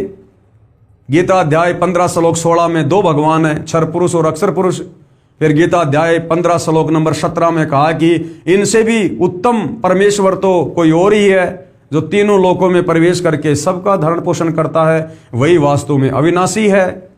तो जनता कह रही है कि हमें ये क्लियर करके बताओ कि हमारे धर्मशास्त्रों में भगवान एक हैं या अनेक हैं, और हमने किस भगवान की पूजा करनी चाहिए जिससे हमें परम गति मिले, हमें परम शांति मिले, जन्म मरण हमारा खत्म हो। तो सतगुरु रामपाल जी क्या कह रहे हैं? उत्तर, कुल का मालिक एक है और उसी की भक्ति करो। संत गरीबदास जी ने कहा है, भजन करो उस रब का जो दाता है कुल सब का। यानी उस परमेश्वर का भजन करो जो पूरे संसार का मालिक है, जो कुल का मालिक है, सबका जनक है। संत गरीबदास जी के ग्रंथ से राग आश्वरी शब्द नंबर 66 में बताया है, भजन करो उस रब का जो दाता है कुल सब का। भजन करो उस रब का जो दाता है कुल सब का। बिना भजन भय मिटे न जम का। जम कौन? ये काल, ये ब्रह्म जो हमें यहाँ जन्म मरण में रखता है। कहते हैं उस पूर्ण परमेश्वर के भजन बिना, उसकी भक्ति बिना काल का भय समाप्त नहीं हो सकता। बिना भजन भय मिटे न यम का, समझ बूझ रे भाई। सतगुरु नाम दान जिन दीन्या, या संतों ठहराई। और सतगुरु ने जिनको नाम उपदेश दे दिया और जिन्होंने सतगुरु को समझकर परमेश्वर मानकर मर्यादा में रहकर भक्ति की, उनको फिर परमेश्वर ने सतलोक भेज दिया। कबीर नाम कर्ता का, उस परमेश्वर का क्या नाम है? कबीर। कबीर नाम कर्ता का, कल्प करे दिल देवा। सुमरण करे सुरत से लापे, पावे हरिपद सेवा। आसन बंद पवन पद परचे, नाभि नाम जगावे। त्रिकुटी कमल में पदम झलके, जासे ध्यान लगावे। सब सुख भुगता जीवत मुक्ता, दुखदारी दर दूरी। ज्ञान ध्यान गलतान हरि पद, जो कुरंग कस्तूरी। गज मोती हस्ती के मस्तिक, उन्मुन रहे दीवाना। खाए न पीवे मंगल घूमे, आठ बकत गलताना। यानी उस कबीर परमेश्वर परम अक्षर ब्रह्म की भक्ति मिलने के बाद, उसके बाद में ये जीव आत्मा इतनी मगन हो जाती है, ये इतनी मुस्ताक हो जाती है कि फिर इसे उस परमेश्वर के अलावा, सतलोक के अलावा कुछ भी नहीं सूझता है। ऐसे तत्पद के अधिकारी, पलख अलख से जोरे। तन मन धन सब अर्पण कर ही, नेक न माथा मोरे। बिन ही रसना नाम चलत है, निर्वाणी से नेहा। गरीबदास भोडल में दीपक, छानी नहीं सनेहा। इसका सरलार्थ किया है पूज्य गुरुदेव भगवान ने। सरलार्थ, हे मानव, उस रब यानी परमेश्वर की भक्ति करो जो सबका दाता यानी धारण पोषण करने वाला है। भजन करो उस रब का जो दाता है कुल सबका, जो सबका मालिक है। हे भाई, विचार कर, संतों से ज्ञान समझ। भक्ति के बिना जम यानी काल का भय नहीं मिटेगा।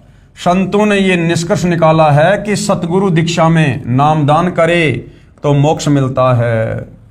जिनको सतगुरु ने नामदान दिया है उनका मोक्ष हुआ है। उस कर्ता यानी सबकी उत्पत्ति करने वाले परमेश्वर का नाम सत कबीर है। वह दिल देवा यानी हृदय में निवास करने वाला परमेश्वर है, जिसके विषय में गीता अध्याय 18 श्लोक 61 में कहा है कि परमात्मा सब प्राणियों को उनके कर्मों के अनुसार भ्रमण करवाता है, कभी मनुष्य योनि में, कभी लक 84 योनियों में, जो सबके हृदय में निवास करता है। गीता अध्याय 18 श्लोक 62 में कहा है कि हे भारत, तू सर्व भाव से उस परमेश्वर की शरण में जा। उस परमात्मा की कृपा से ही तू परम शांति को तथा सनातन परम धाम को प्राप्त होगा। वह परमेश्वर अपने भगत से दिल से प्यार करता है, उसकी कल्पना करो। सतगुरु द्वारा दिए नाम का सुमरण सुरति यानी ध्यान पूर्वक करो, यानी संसार से ध्यान हटाकर, मगन होकर, लगन लगाकर तब उस परमात्मा के परम पद यानी सतलोक स्थान को प्राप्त करेगा। नाभि तथा त्रिकुटी आदि सब कमलों को खोलने वाले मंत्रों का जाप भी सतगुरु देता है। उनका जाप करके कमलों को खोलो, इससे इस संसार के सब सुख मिलेंगे और मार्ग भी मिलेगा आगे जाने का। सतलोक जाते समय कोई बाधा नहीं आएगी, सब दुख तथा दारिद्र निर्धनता समाप्त हो जाएंगे। सुमरण में ध्यान ऐसे लगाओ जैसे कुरंग यानी जो मृग होता है, मृग कस्तूरी को ढूंढने में ध्यान लगाता है, उसके लिए वो तड़फ जाता है, एक पल भी उसकी गंध बिना नहीं रह सकता। जैसे हाथी के मस्तिष्क के ऊपर की खाल में मोती बन जाता है, जिसके प्रभाव से हाथी मस्त रहता है, उसी में ध्यान रखता है। यानी सारनाम मिलने के बाद भगत की रुचि संसार में नहीं बननी चाहिए, किसी राजनीति में या झूठा भाईचारा निभाने में, लोगों के पास ज़्यादा उठने बैठने में, जबरदस्ती रिश्तेदारियां निभाने में, फालतू की बातों में, काम धंधे को आगे से आगे बढ़ाने में। ये भगत की रुचि नहीं होनी चाहिए यदि वास्तव में उसे परमात्मा चाहिए तो। जो तत्पद उस खास अमर स्थान के अधिकारी हैं वे ऐसे साधना करते हैं, परमात्मा से दोस्ती करते हैं और तन मन धन समर्पित कर देते हैं। नेक न माथा मोर है, यानी कभी भी तन मन धन देने से आनाकानी नहीं करते।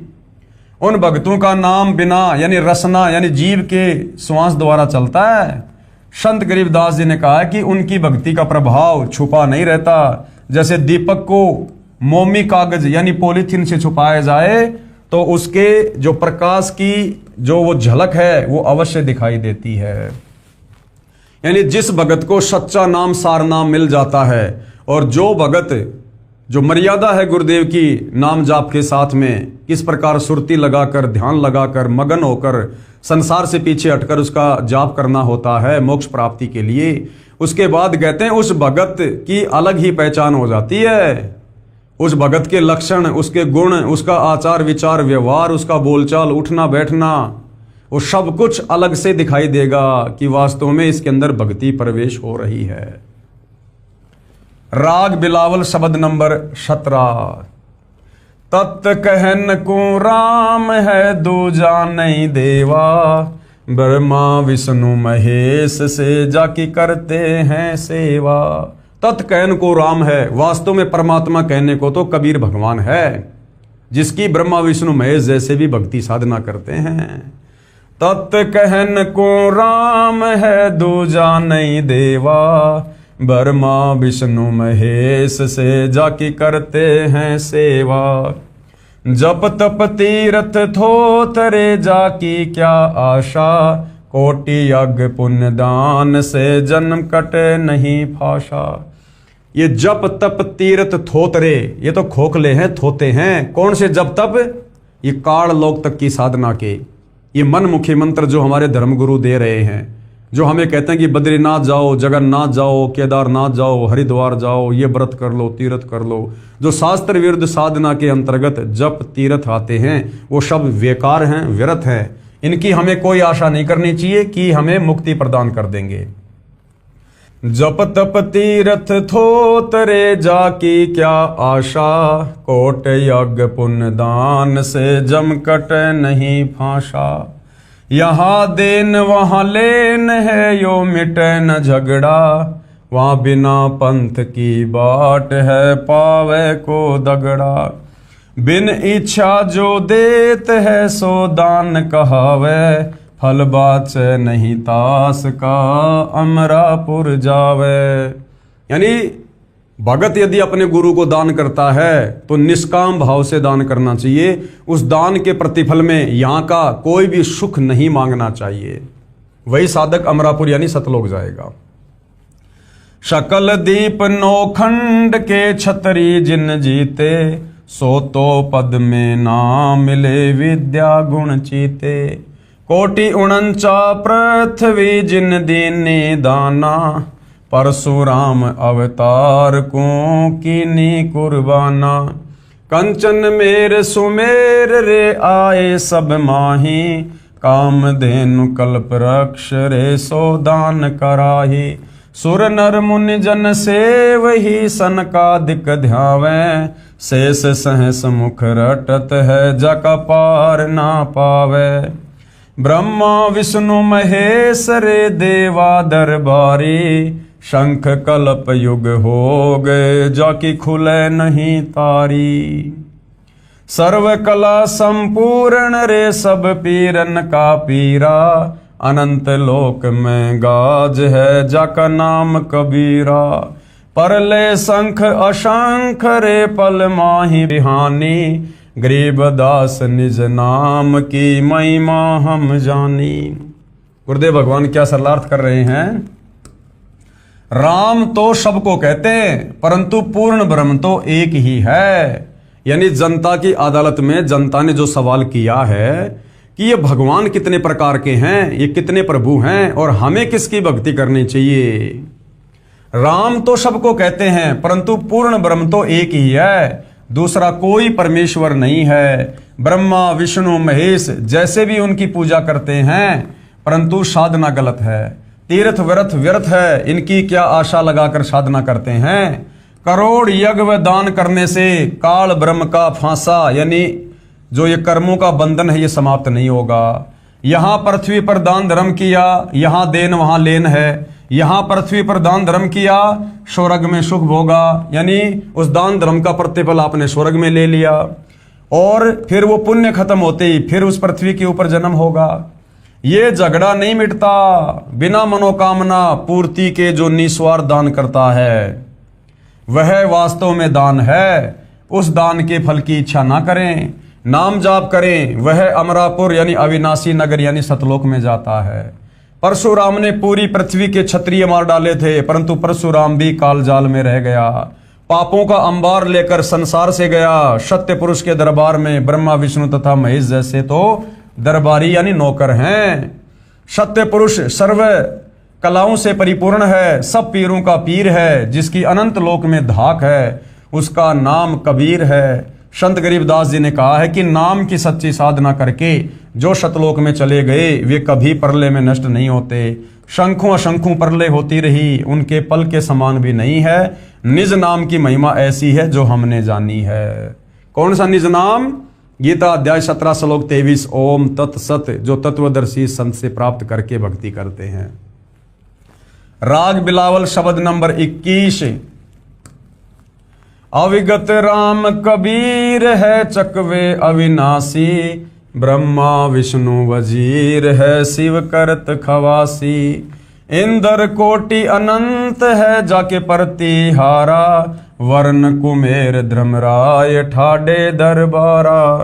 33 कोटि देवता ऋषि 88, वैष्णव कोटि अनंत है गुण गावें राशि। 9 योगेश्वर नाद बरी सुर पूरे संखा, सनकादिक संगीत है अविचल गढ़बंका। शेष गणेश और सरस्वती और लक्ष्मी राजे, सावित्री गौरा रटे गण शंख बिराजे। अनंत कोटि मुनि साध हैं गण गंधर्व ज्ञानी, अर्प पिंड और प्राण कूंजा शंखों दानी। सावत सूर्य अनंत है कुछ गिनती नाही। ये सतलोक की महिमा हो रही है कि वहां पर कैसे कैसे आत्मा रहती हैं, कैसे कैसे ठाठ बाट हैं। जति सती और शीलवंत लीला गुण गाही, चंद्र सूर्य बिनती करे तारा गण गाडे। 5 तत्व हाजिर खड़े हुक्मे दर ठाडे, तीर्थ कोटि अनंत है और नदी विहंगा। 18 बार तो कूरटे जल पवन तरंगा, अष्टकुली पर्वत रटे धर अंबर ध्याना। महताब अग्नि तो को जपे साहिब रहमाना, अर्श कुर्श पर सेज है तन तबक तिराजी। एक पलक में करत है सो राज बिराजी, अलख बिनानी कबीर को रंग खूब चवाया। एक पानी की बूंद से संसार बनाया, अनंत कोटि ब्रह्मांड को कछुआर ना पारा।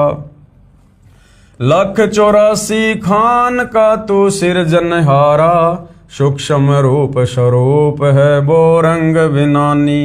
गरीबदास के मुकुट में हाजिर परवानी। सरलार्थ, अविगत यानी दिव्य परम पुरुष कबीर जी हैं। चकवे यानी चक्रवर्ती, चक्रवर्ती राजा उसे कहते हैं जिसका राज्य पूरी पृथ्वी पर होता है। तो कबीर परमेश्वर का राज्य, उनका साम्राज्य, उनका एम्पायर सर्व ब्रह्मांडों पर है, क्योंकि ये कुल के मालिक हैं, सर्व सृष्टि के सर्जनहार हैं। इसलिए कबीर परमेश्वर वास्तव में चक्रवर्ती हैं।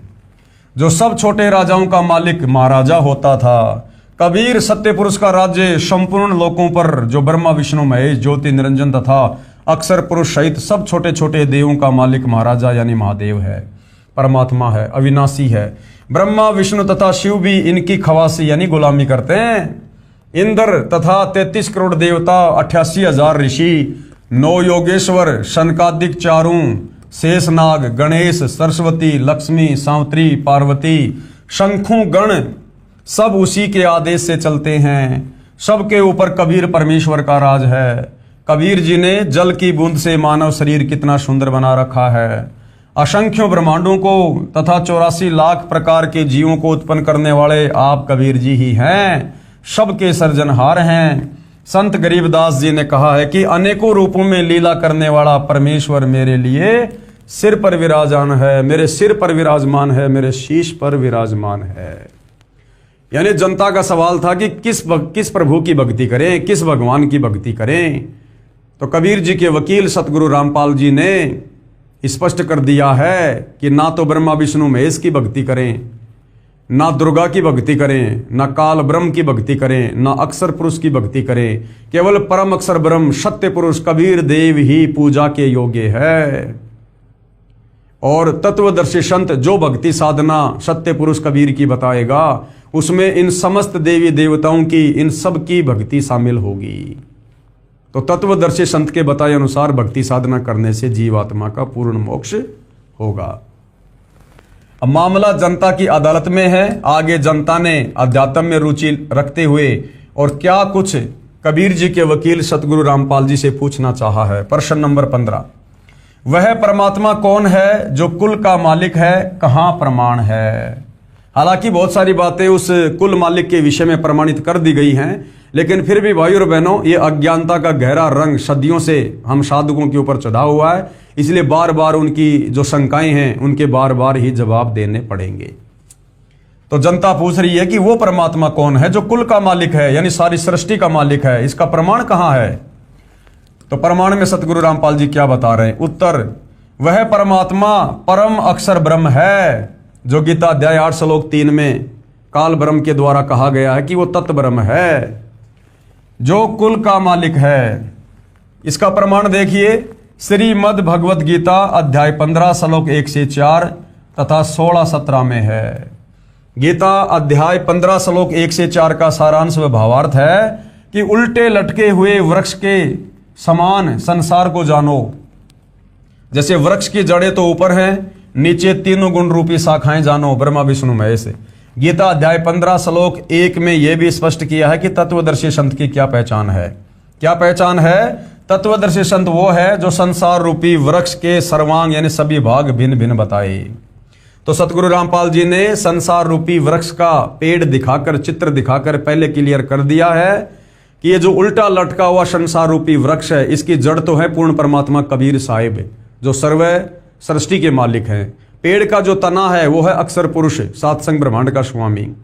उस तने से जो एक मोटी डार निकल रही है वो है ये काल ब्रह्म, क्षर पुरुष, 21 ब्रह्मांड का स्वामी। और उस एक मोटी डार से जो 3 टहनियां निकल रही हैं, 3 शाखाएं हैं, वो हैं ब्रह्मा विष्णु महेश। और उन टहनियों के जो ये पत्ते हैं वो हैं पात रूप संसार, आप और हम सब जीव। तो जो संत इस प्रकार से उल्टे लटके हुए संसार रूपी वृक्ष की व्याख्या कर देगा, प्रत्येक भाग को, प्रत्येक भगवान को समझा देगा, वो वास्तव में तत्वदर्शी संत होगा। तो भाइयों और बहनों, इस विश्व में सतयुग से लेकर वर्तमान समय तक, जब तक सतगुरु रामपाल जी ने ये तत्व ज्ञान देना प्रारंभ नहीं किया था, आज से पहले किसी भी साधु संत महात्मा ऋषि ज्ञानी विद्वान आचार्य शंकराचार्य ने इस प्रकार से जो गीता अध्याय 15 श्लोक 1 से 4 में लिखा है, उस उल्टे लटके हुए संसार रूपी वृक्ष की भिन्न भिन्न व्याख्या करके समाज को नहीं बताई। इसे स्वयं सिद्ध है कि सतगुरु रामपाल जी ही गीता अध्याय 4 श्लोक 34 के अनुसार वो तत्वदर्शी संत हैं, जो यहाँ पर स्वयं प्रकट हैं, विद्यमान हैं। और इनकी शरण में आकर इनके बताए अनुसार भक्ति साधना करने से ही हमारी पूर्ण मुक्ति संभव है। विशेष आगे क्या बताया जा रहा है, वेद मंत्रों की जो आगे फोटोकॉपियां लगाई हैं ये आर्य समाज के आचार्यों तथा महर्षि दयानंद द्वारा अनुवादित हैं, जो सार्वधिक आर्य प्रतिनिधि सभा दिल्ली द्वारा प्रकाशित है, जिनमें वर्णन है कि परमेश्वर स्वयं पृथ्वी पर सहशरीर प्रकट होकर कवियों की तरह आचरण करता हुआ सत्य आध्यात्मिक ज्ञान सुनाता है। प्रमाण ऋग्वेद मंडल 9 सूक्त 86 मंत्र 26 और 27, ऋग्वेद मंडल 9 सूक्त 82 मंत्र 1 और 2, सूक्त 96 मंत्र 16 से 20, ऋग्वेद मंडल 9 सूक्त 94 मंत्र 1, ऋग्वेद मंडल 9 सूक्त 95 मंत्र 2, ऋग्वेद मंडल 9 सूक्त 20 मंत्र 1, ऋग्वेद मंडल 9 सूक्त 54 मंत्र 3 में इन मंत्रों में कहा है कि परमात्मा सर्वभवनों यानी लोकों के ऊपर के लोक में विराजमान है, यानी सतलोक में विराजमान है। जब जब पृथ्वी पर अज्ञान की वृद्धि होने से अधर्म बढ़ जाता है तो परमात्मा स्वयं सहशरीर चलकर पृथ्वी पर प्रकट होकर यथार्थ आध्यात्मिक ज्ञान का प्रचार लोकोक्तियों, शब्दों, चौपाइयों, साखियों, कविताओं के माध्यम से कवियों जैसा आचरण करके घूम फिर कर करता है, जिस कारण से एक प्रसिद्ध कवि की उपाधि भी प्राप्त करता है। यानी वेदों में परमात्मा को कवि कहा गया है। गीता अध्याय 8 श्लोक नंबर 9 में परमेश्वर को कवि की संज्ञा दी गई है, क्योंकि वो कवियों की तरह आचरण करता हुआ लोगों को ज्ञान समझाता है। कृपया देखिए उपरोक्त मंत्रों की फोटोकॉपी इसी पुस्तक के पेज नंबर 314 पर, जो हम आगे देखेंगे। परमात्मा ने अपने मुख कमल से ज्ञान बोलकर सुनाया था। कब? सतयुग में, त्रेता युग में, द्वापर में, कलयुग में, और वर्तमान में भी वो परमात्मा कबीर देव स्वयं ही सतगुरु रामपाल जी के रूप में आकर ये ज्ञान अपने मुख कमल से सुना रहे हैं। उसे सूक्ष्म वेद कहते हैं, क्योंकि वेद प्रमाणित करते हैं कि परमात्मा खुद सतलोक से चलकर पृथ्वी पर प्रकट होकर अपने द्वारा रची गई सृष्टि का यथावत ज्ञान देते हैं। अन्य 21 ब्रह्मांड में कोई भी प्राणी सृष्टि रचना के विषय में, सतलोक की साधना के विषय में परिचित नहीं है, इसलिए परमात्मा ने स्वयं ही सतलोक से चलकर गति करके आना पड़ता है। उसी को तत्व ज्ञान भी कहते हैं। तत्व ज्ञान का प्रचार करने के कारण परमात्मा तत्वदर्शी संत भी कहलाने लगता है। तो वर्तमान में धरती पर तत्वदर्शी संत कौन कहला रहे हैं? सतगुरु रामपाल जी। और तत्व ज्ञान का प्रचार करने के चलते परमात्मा को तत्वदर्शी संत कहते हैं। तो भाई और बहनों, सतगुरु रामपाल जी स्वयं पूर्ण ब्रह्म परमात्मा है, परमेश्वर है। इस उलझे हुए, सदियों से उलझे हुए इस आध्यात्मिक ज्ञान को उस परमेश्वर के अलावा तत्वदर्शी संत की भूमिका करके दूसरा कोई सुलझा नहीं सकता है, क्योंकि 21 ब्रह्मांड में यह तत्व ज्ञान इस काल ब्रह्म को भी नहीं है, तो फिर काल के अधीन इन साधु संत महात्मा देवी देवताओं को कहां से हो जाएगा। इसलिए भाई और बहनों, इस काल के 21 ब्रह्मांड में परमात्मा सतलोक से चलकर स्वयं ही एक तत्वदर्शी संत की भूमिका करके इस ज्ञान का प्रचार करते हैं। तत्व ज्ञान का प्रचार करने के कारण परमात्मा तत्वदर्शी संत भी कहलाने लगता है। उस तत्वदर्शी संत रूप में प्रकट परमात्मा ने संसार रूपी वृक्ष के सर्वांग इस प्रकार बताए हैं। यानी 650 साल पहले जब कबीर परमेश्वर जी आए थे, उन्होंने अपनी साधारण भाषा में किस प्रकार से हमें यही सृष्टि रचना का ज्ञान समझाया था, जिसका ये प्रमाण समर्थन आज हमारे सर्व धर्म ग्रंथ भी कर रहे हैं।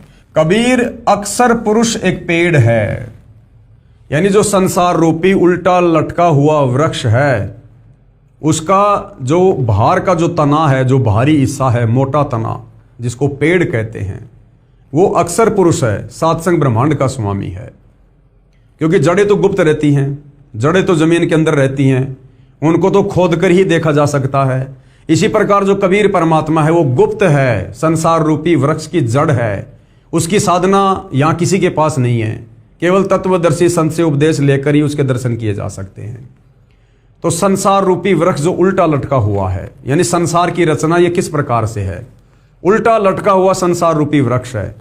ऊपर को जड़, यानी ऊपर को जड़ यानी ऊपर के चारों अजर अविनाशी लोक, सतलोक, अगमलोक, अलखलोक और अनामी लोक, ये है जड़ संसार रूपी पेड़ की। ये चारों जो ये लोक हैं ये अजरो अमर हैं, अविनाशी हैं, ये नष्ट नहीं होते।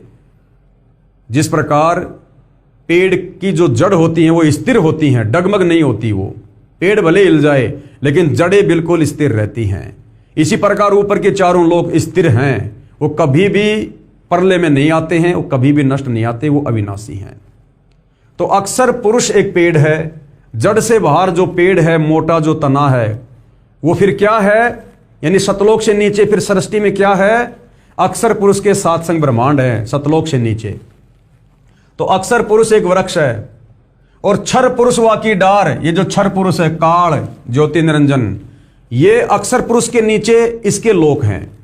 यानी उस पेड़ के उस तने से जो एक और मोटी डार निकलती है वो है काल के 21 ब्रह्मांड, क्योंकि अक्षर पुरुष के लोक से नीचे फिर काल के 21 ब्रह्मांड हैं।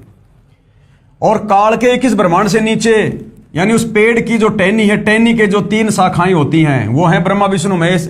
यानी काल से नीचे फिर ब्रह्मा विष्णु महेश हैं, और ब्रह्मा विष्णु महेश से नीचे जो पात रूप संसार है, जो पत्ते हैं उस पेड़ के, वो आप और हम संसार के सभी जीव हैं। तो इस प्रकार से ये संसार रूपी उल्टा लटका हुआ वृक्ष है, जिसकी व्याख्या कबीर परमेश्वर ने अपनी साधारण भाषा में आज से 650 साल पहले कबीर वाणी के माध्यम से की थी। अक्षर पुरुष एक पेड़ है, क्षर पुरुष वा की डार, और तीनों देवा शाखा है, पात रूप संसार। यानी सबसे ऊपर है कबीर भगवान, उससे नीचे है फिर अक्षर पुरुष के सात्संग ब्रह्मांड, उससे नीचे है काल के 21 ब्रह्मांड, उससे नीचे है ब्रह्मा विष्णु महेश के लोक, और फिर नीचे हम सभी प्राणी। इस प्रकार से ये संसार की रचना है। क्या बताया गया है? भावार्थ, वृक्ष का जो हिस्सा जो पृथ्वी से बाहर दिखाई देता है उसको कहते हैं तना। जैसे संसार रूपी वृक्ष का जो तना है वो तो अक्षर पुरुष है, और उस तने से मोटी डार निकलती है वो क्षर पुरुष जानो, यानी काल जानो, और डार के मानो 3 शाखाएं निकलती हों, उनको तीनों देवता रजगुण ब्रह्मा जी, सतगुण विष्णु जी तथा तमगुण शंकर जानो, तथा इन शाखाओं पर टहनियों व इन पत्तों को संसार जानो। इस प्रकार संसार रूपी वृक्ष के उपरोक्त भाग जो पृथ्वी से बाहर दिखाई देते हैं, मूल जड़ें जमीन के अंदर हैं, जिनसे वृक्ष के सर्वांगों का पोषण होता है। गीता अध्याय 15 श्लोक 16-17 में 3 पुरुष कहे हैं। यानी जनता ने जो सवाल किया था कि प्रभु कितने हैं, भगवान कितने हैं, और हमने किस भगवान की पूजा करनी चाहिए, तो कबीर जी के वकील सतगुरु रामपाल जी समझा रहे हैं कि गीता अध्याय 15 श्लोक 16 और 17 में 3 पुरुष यानी 3 भगवान कहे हैं। श्लोक 16 में 2 भगवान कहे हैं, 2 पुरुष हैं। एक तो क्षर पुरुष ये काल, दूसरा अक्षर पुरुष ये परब्रह्म जिसके सात्संग ब्रह्मांड है।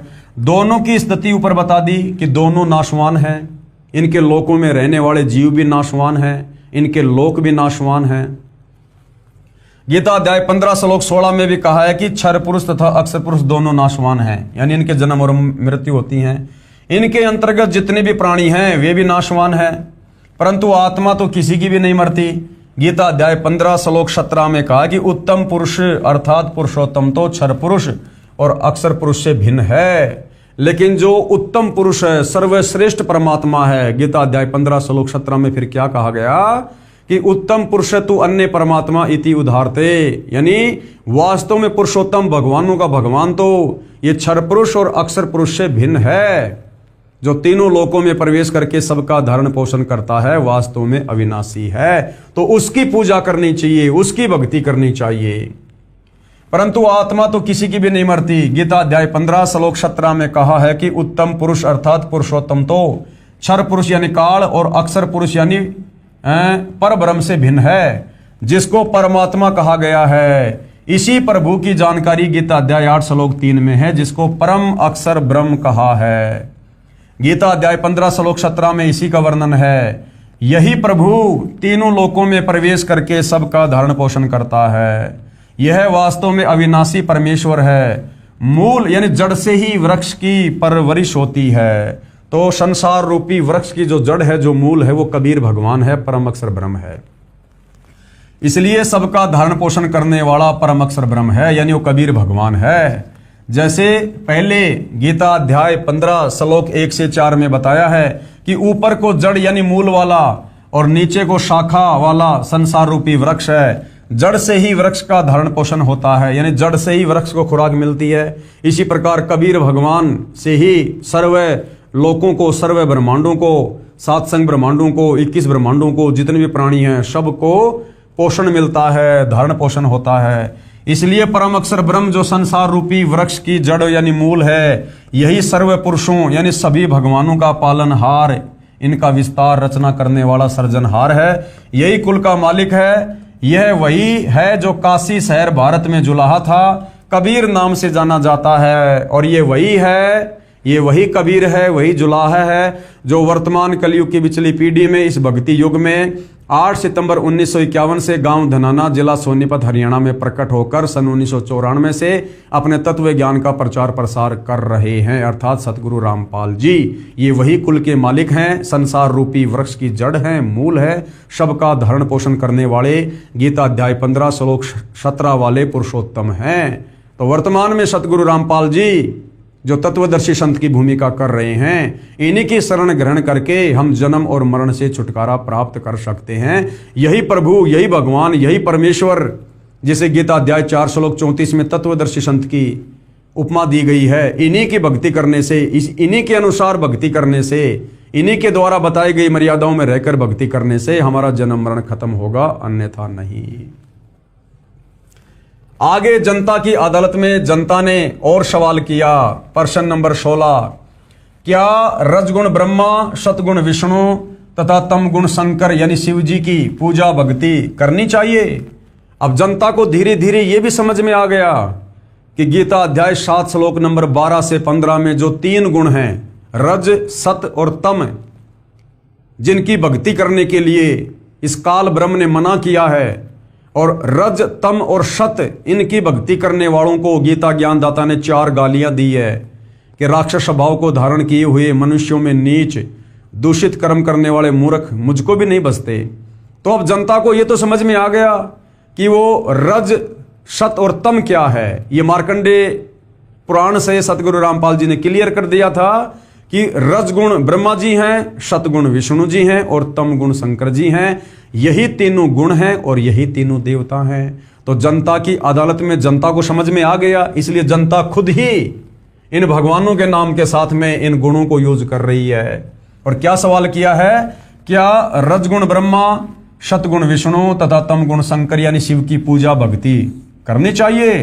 तो कबीर जी के वकील सतगुरु रामपाल जी कह रहे हैं बिल्कुल नहीं करनी चाहिए, भूल के भी नहीं करनी चाहिए। तो फिर जनता ने सवाल किया, प्रश्न 17, कहां प्रमाण है कि रजगुण ब्रह्मा, सतगुण विष्णु तथा तम गुण शंकर की पूजा भक्ति नहीं करनी चाहिए? तो वो गीता अध्याय 7 श्लोक नंबर 12 से 15 और 20 से 23, जिसमें काल ब्रह्म ने बिल्कुल क्लियर कर रखा है कि ब्रह्मा विष्णु महेश की भक्ति नहीं करनी चाहिए। उत्तर, श्रीमद् भगवद गीता अध्याय 7 श्लोक 12 से 15, 20 से 23 तथा गीता अध्याय 9 श्लोक 23-24, गीता अध्याय 7 श्लोक 12 से 15 में प्रमाण है कि जो व्यक्ति यानी जो भगत रजगुण ब्रह्मा, सतगुण विष्णु तथा तम गुण शिव की भक्ति करते हैं, वे राक्षस स्वभाव को धारण किए हुए मनुष्यों में नीच, दूषित कर्म करने वाले मूर्ख मुझे भी नहीं बसते। यह प्रमाण गीता अध्याय 7 श्लोक 12 से 15 में है। फिर गीता अध्याय 7 के श्लोक 20 और 23 तथा गीता अध्याय 9 श्लोक 23-24 में यही कहा है। और क्षर पुरुष, अक्षर पुरुष तथा परम अक्षर पुरुष, जिनका गीता अध्याय 15 श्लोक 16-17 में जिक्र है इन तीनों भगवानों का। और क्षर पुरुष, अक्षर पुरुष तथा परम अक्षर पुरुष, गीता अध्याय 15 श्लोक 16-17 में जिनका वर्णन है, इनको छोड़कर श्री ब्रह्मा, श्री विष्णु तथा श्री शिव जी अन्य देवताओं में गिने जाते हैं। इन दोनों अध्यायों गीता अध्याय 7 तथा अध्याय 9 में ऊपर लिखे श्लोकों में गीता ज्ञानदाता ने कहा है कि जो साधक जिस भी मकसद को लेकर अन्य देवताओं को भजते हैं, यानी ब्रह्मा विष्णु महेश को भजते हैं, ब्रह्मा विष्णु महेश की पूजा करते हैं, वे भगवान समझकर भजते हैं, अज्ञानता में ब्रह्मा विष्णु महेश को भगवान मानकर भजते हैं, उन देवताओं को मैंने कुछ शक्ति प्रदान कर रखी है। कौन कहता है? ये काल ब्रह्म कह रहा है। और देवताओं के भजने वालों को मेरे द्वारा किए विधान के अनुसार कुछ लाभ मिलता है। यानी ब्रह्मा विष्णु महेश भी यदि उन भक्तों को थोड़ा बहुत कुछ लाभ देते हैं तो काल कह रहा है कि वो भी मेरे द्वारा विधान बनाया गया है। इससे अच्छा यदि वो सीधे मुझ ब्रह्म की भक्ति कर लें तो मैं ब्रह्मा विष्णु महेश से ज्यादा लाभ दे सकता हूं। परंतु उन देवताओं की पूजा करने वाले अल्प बुद्धि वालों का वह फल नाशवान है। यानी मंद बुद्धि कहा है ब्रह्मा विष्णु महेश की भक्ति करने वालों को। देवताओं को पूजने वाले देवताओं के लोक में जाते हैं, यानी ब्रह्मा विष्णु महेश की पूजा करने वाले ब्रह्मा विष्णु महेश के लोक में चले जाएंगे, वहां उनके नौकर बन जाएंगे, उनके गण बन जाएंगे, अपना पुण्य भोग कर फिर वापस जन्म मरण में आएंगे। और मेरे पुजारी मुझे प्राप्त होते हैं, यानी मुझ काल ब्रह्म की भक्ति करने वाले मेरे ब्रह्मलोक में आ जाते हैं। तीनों देवताओं की यानी ब्रह्मा विष्णु महेश की पूजा करने वाले कैसे कर्म करते हैं, प्रमाण के लिए पेश है कुछ उदाहरण। यानी गीता ज्ञानदाता काल ब्रह्म ने ब्रह्मा विष्णु महेश की साधना करने वालों को 4 गालियां क्यों दी हैं, इस बात का उदाहरण दिया जा रहा है कि ब्रह्मा विष्णु महेश की भक्ति करने वालों को कभी भी सद्बुद्धि नहीं आ सकती, कभी भी वो पाप कर्म करने से पीछे नहीं हट सकते, वो कभी भी कोई भी निष्ठापूर्ण कार्य काल प्रेरणा से कर सकते हैं, उनकी कोई मर्यादा कोई स्टैंड नहीं होता है। विचार करें, क्या बता रहे हैं गुरुदेव, विचार करें। रावण ने भगवान शिव जी को मृत्युंजय अजरो अमर सर्वेश्वर मानकर भक्ति की। जिन ब्रह्मा विष्णु महेश की भक्ति करने के लिए गीता जी मना कर रही है, रावण ने शंकर जी को यानी तमोगुणी शंकर को भगवान मानकर, सर्वेश्वर महेश्वर अजरो अमर मानकर। जो लोग कहते हैं कि रावण बहुत बड़ा पंडित था, ज्ञानी था, 4 वेदों का ज्ञाता था, तो ये देख लो रावण को कितना ज्ञान था। अगर रावण को वेदों का ज्ञान होता तो रावण कभी भी शंकर जी को अजरो अमर मृत्युंजय मानकर भक्ति नहीं करता। वो गीता अध्याय 4 श्लोक 34 में वर्णित तत्वदर्शी संत की खोज करके, फिर गीता अध्याय 17 श्लोक 23 में वर्णित पूर्ण ब्रह्म परमेश्वर का 3 मंत्र का जाप करता। लेकिन शंकर की भक्ति करने के चलते, जो शंकर नाशवान है, जिस शंकर की भक्ति करने के लिए गीता ज्ञानदाता गीता अध्याय 7 श्लोक 12 से 15 में मना कर रहा है, रावण ने उसकी भक्ति की और उसकी भक्ति करने के चलते अंत में रावण की दुर्गति हुई और कुत्ते वाली मौत हुई। विचार करें, रावण ने भगवान शिव जी को मृत्युंजय अजरो अमर सर्वेश्वर मानकर भक्ति की, 10 बार सिर काटकर समर्पित कर दिया, जिसके बदले में युद्ध के समय 10 शीश रावण को प्राप्त हुए। यानी ये तीनों देवता जैसा जीव का ये कर्म होता है, ये उतना ही उसको वापस दे देते हैं, अपनी तरफ से 1 टका भी नहीं दे सकते, 1% भी। तो रावण ने भगवान शंकर को सर्वेश्वर महेश्वर मानकर 10 बार अपने शीश उनके चरणों में समर्पित कर दिए थे काटकर। और जब युद्ध का समय आया तो भगवान शंकर ने रावण को 10 शीश वापस दे दिए, लेकिन मुक्ति नहीं दे पाया, सद्बुद्धि नहीं दे पाया। 10 बार सिर काटकर समर्पित कर दिया, जिसके बदले में युद्ध के समय 10 शीश रावण को प्राप्त हुए, परंतु मुक्ति नहीं हुई और राक्षस कहलाया। यानी शंकर की भक्ति करने वाला जो साधक। और गुरुदेव ने बताया कि रावण जैसी भगवान शंकर की भक्ति आज वर्तमान में भी कोई व्यक्ति नहीं कर सकता। रावण ने 10 बार शीश काट के चढ़ा दिया, आज कोई उंगली का नाखून उतार कर भी शंकर जी के चरणों में नहीं चढ़ा पाएगा। उस रावण की भी मुक्ति नहीं हुई, दुर्गति हुई, तो वर्तमान शंकर के साधकों का क्या हाल होगा। और अंत में राक्षस कहलाया वो। ये दोष रावण के गुरुदेव का है, जिस नादान नीम हकीम ने वेदों को ठीक से ना समझकर अपनी सोच से तमोगुण युक्त भगवान शिव को ही पूर्ण परमात्मा बताया, तथा भोली भाली आत्मा रावण ने झूठे गुरुदेव पर विश्वास करके जीवन व अपने कुल का नाश किया। और यही गलती भाई और बहनों वर्तमान में आप और हम कर रहे थे। जिस प्रकार रावण के उस नीम हकीम गुरु ने रावण को केवल यही बताया कि भगवान शंकर ही सर्वेश्वर है, महेश्वर है, अजरो अमर है, ये देवों के देव महादेव है, यही सृष्टि को रचते हैं, यही संहार करते हैं, इन्हीं की भक्ति से मुक्ति होती है। और रावण दृढ़ होकर अपने गुरुदेव की बात पर विश्वास करके लग गया। ये स्थिति भाई और बहनों सदियों से यहां चलती आ रही है। आप और हमें हमारे इन नीम हकीम तत्व ज्ञानहीन आचार्य शंकराचार्य धर्म गुरुओं ने यही बताया कि ब्रह्मा विष्णु महेश अजरो अमर हैं, सर्वेश्वर हैं, महेश्वर हैं, इनके कोई माता पिता नहीं हैं, इनकी भक्ति करने से मुक्ति हो जाती है। और हमारे पूर्वज और हम दृढ़ होकर भक्ति पर लगे और अंत में भाई और बहनों दुर्गति के अलावा कुछ भी हाथ नहीं लगा। ये तो अच्छा हुआ कि परमेश्वर ने स्वयं आकर सतगुरु रामपाल जी के रूप में आप और हमें ये तत्व ज्ञान दे दिया, सृष्टि रचना समझा दी, सर्व धर्मशास्त्रों का निचोड़ निकाल के दे दिया, हमें भक्ति का दाना दाना समझ में आ गया और हम उस परम अक्षर ब्रह्म की भक्ति में लग गए। अन्यथा आप और हमारी भी रावण की तरह दुर्गति होती, दुर्गति। तो ये दोष बताया उन नकली गुरुओं का जो गांव गांव में बैठे हैं, जनता को शास्त्र विरुद्ध साधना देकर भक्ति करके ठग रहे हैं। दूसरा उदाहरण दिया एक भस्मागिरी नाम का साधक था, एक भस्मागिरी नाम का साधक था, जिसने शिवजी यानी तमोगुण शंकर को ही इष्ट मानकर शीर्षासन, ऊपर को पैर नीचे को शीश करके 12 वर्ष तक साधना की, भगवान शिव को वचनबद्ध करके और भस्म कंडा ले लिया। भस्मागिरी नाम का भगत और भगवान शंकर के घर के आगे शीर्षासन करके, नीचे को सिर ऊपर को पैर करके 12 साल तक भक्ति साधना कर रहा है। अब विचार करो भाई और बहनों, अगर भगवान शंकर को वेदों का ज्ञान होता, गीता का ज्ञान होता, शास्त्र अनुकूल सत भक्ति का ज्ञान होता, पूर्ण परमात्मा का ज्ञान होता, तो क्या भगवान शंकर अपने साधक को यह बात नहीं बताता कि भाई तू क्या कर रहा है? अरे वेदों में कहीं भी इस प्रकार की साधना करने का उल्लेख नहीं है नादान, ये तो हठ योग है, तू तो तप कर रहा है, तप करने वालों को तो काल नरक में ठोकता है, ये मेरी साधना नहीं है।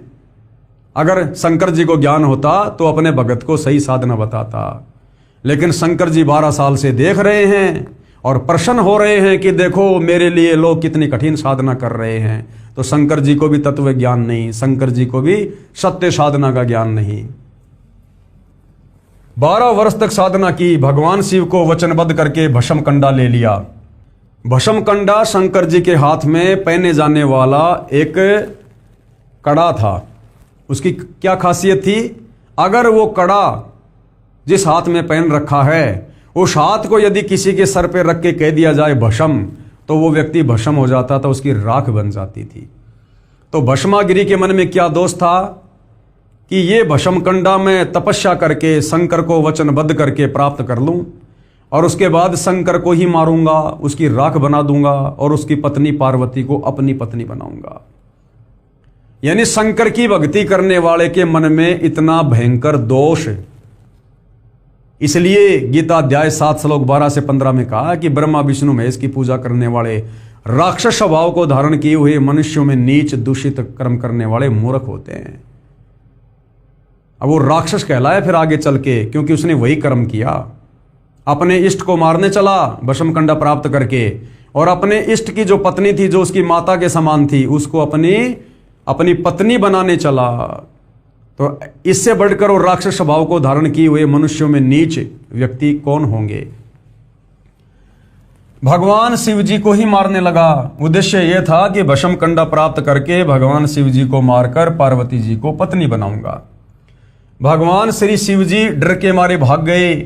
फिर श्री विष्णु जी ने उस भस्मासुर को गंडस्त नाच नचाकर उसी भस्म कंडे से भस्म किया। अब भाई ब्रह्मा विष्णु महेश तो तीनों एक ही कैटेगरी के हैं, इनमें तो बराबर की शक्ति है। जब शंकर जी उसके आगे होके भग लिए तो विष्णु जी कहां से बचाव कर देंगे? तो विष्णु रूप में खुद कबीर परमात्मा जी ने और पार्वती जी का रूप बनाकर और उस भस्मागिरी को गंडस्त नाच नचाकर उसको भस्म करके फिर शंकर जी को शांत किया। यानी जब ये तीनों देवता भी दुखी होते हैं, परेशान होते हैं, तो ये भी आत्मा से परमात्मा को याद करते हैं, और वही परमात्मा परम अक्षर ब्रह्म कबीर देव उन आत्माओं की उनके संस्कारों के अनुसार मदद करता है। फिर श्री विष्णु जी ने उस भस्मासुर को गंडस्त नाच नचाकर उसी भस्म कंडे से भस्म किया। वह शिव जी तमोगुण का साधक राक्षस कहलाया, और वो भस्मागिरी आगे चलकर क्या कहलाया? भस्मासुर, भस्मा असुर, भस्मा राक्षस। हिरण्यकशिपु ने भगवान ब्रह्मा जी रजोगुण की साधना की तथा राक्षस कहलाया।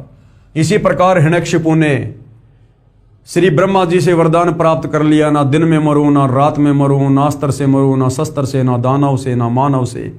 अपने आप को भगवान मान बैठा और अपने ही पुत्र भगत प्रहलाद का दुश्मन हो गया। अर्थात अंत में वो भी राक्षस कहलाया। खुद परमात्मा परम अक्षर ब्रह्म ने, कबीर देव जी ने, और नरसिंह रूप धारण करके उसकी छाती फाड़ी और अपने भगत को बचाया। अर्थात ब्रह्मा जी की साधना करने वाला हिरण्यकशिपु भी राक्षस कहलाया। इसलिए गीता अध्याय 7 श्लोक 12 से 15 में तीनों गुण, रजगुण ब्रह्मा, सतगुण विष्णु, तमगुण शंकर की पूजा करने वालों को राक्षस की संज्ञा दी गई है। आगे तीसरा उदाहरण दिया गुरुदेव भगवान ने। एक समय आज सन 2006, क्योंकि ये पुस्तक सन 2006 में लिखी गई थी, उससे लगभग 335 साल पहले हरिद्वार में हर की पैड़ियों पर शास्त्र विधि रहित साधना करने वालों के कुंभ पर्व की परबी का संयोग हुआ। यानी ब्रह्मा विष्णु महेश इन तीनों देवताओं के भक्तों का एक नहाने का समय आया जिसको हम कुंभ कहते हैं। वहां पर सर्व ये त्रिगुण उपासक यानी ब्रह्मा विष्णु महेश के उपासक महात्मा जन स्नानार्थ पहुंचे, नहाने के लिए पहुंचे। गिरि पुरी नाथ नागा आदि भगवान श्री शिव जी तमोगुण के उपासक तथा वैष्णव भगवान श्री विष्णु जी शतोगुण के उपासक। और ये सबसे पहले नहाने को लेकर नागा तथा वैष्णव साधुओं में घोर युद्ध हो गया।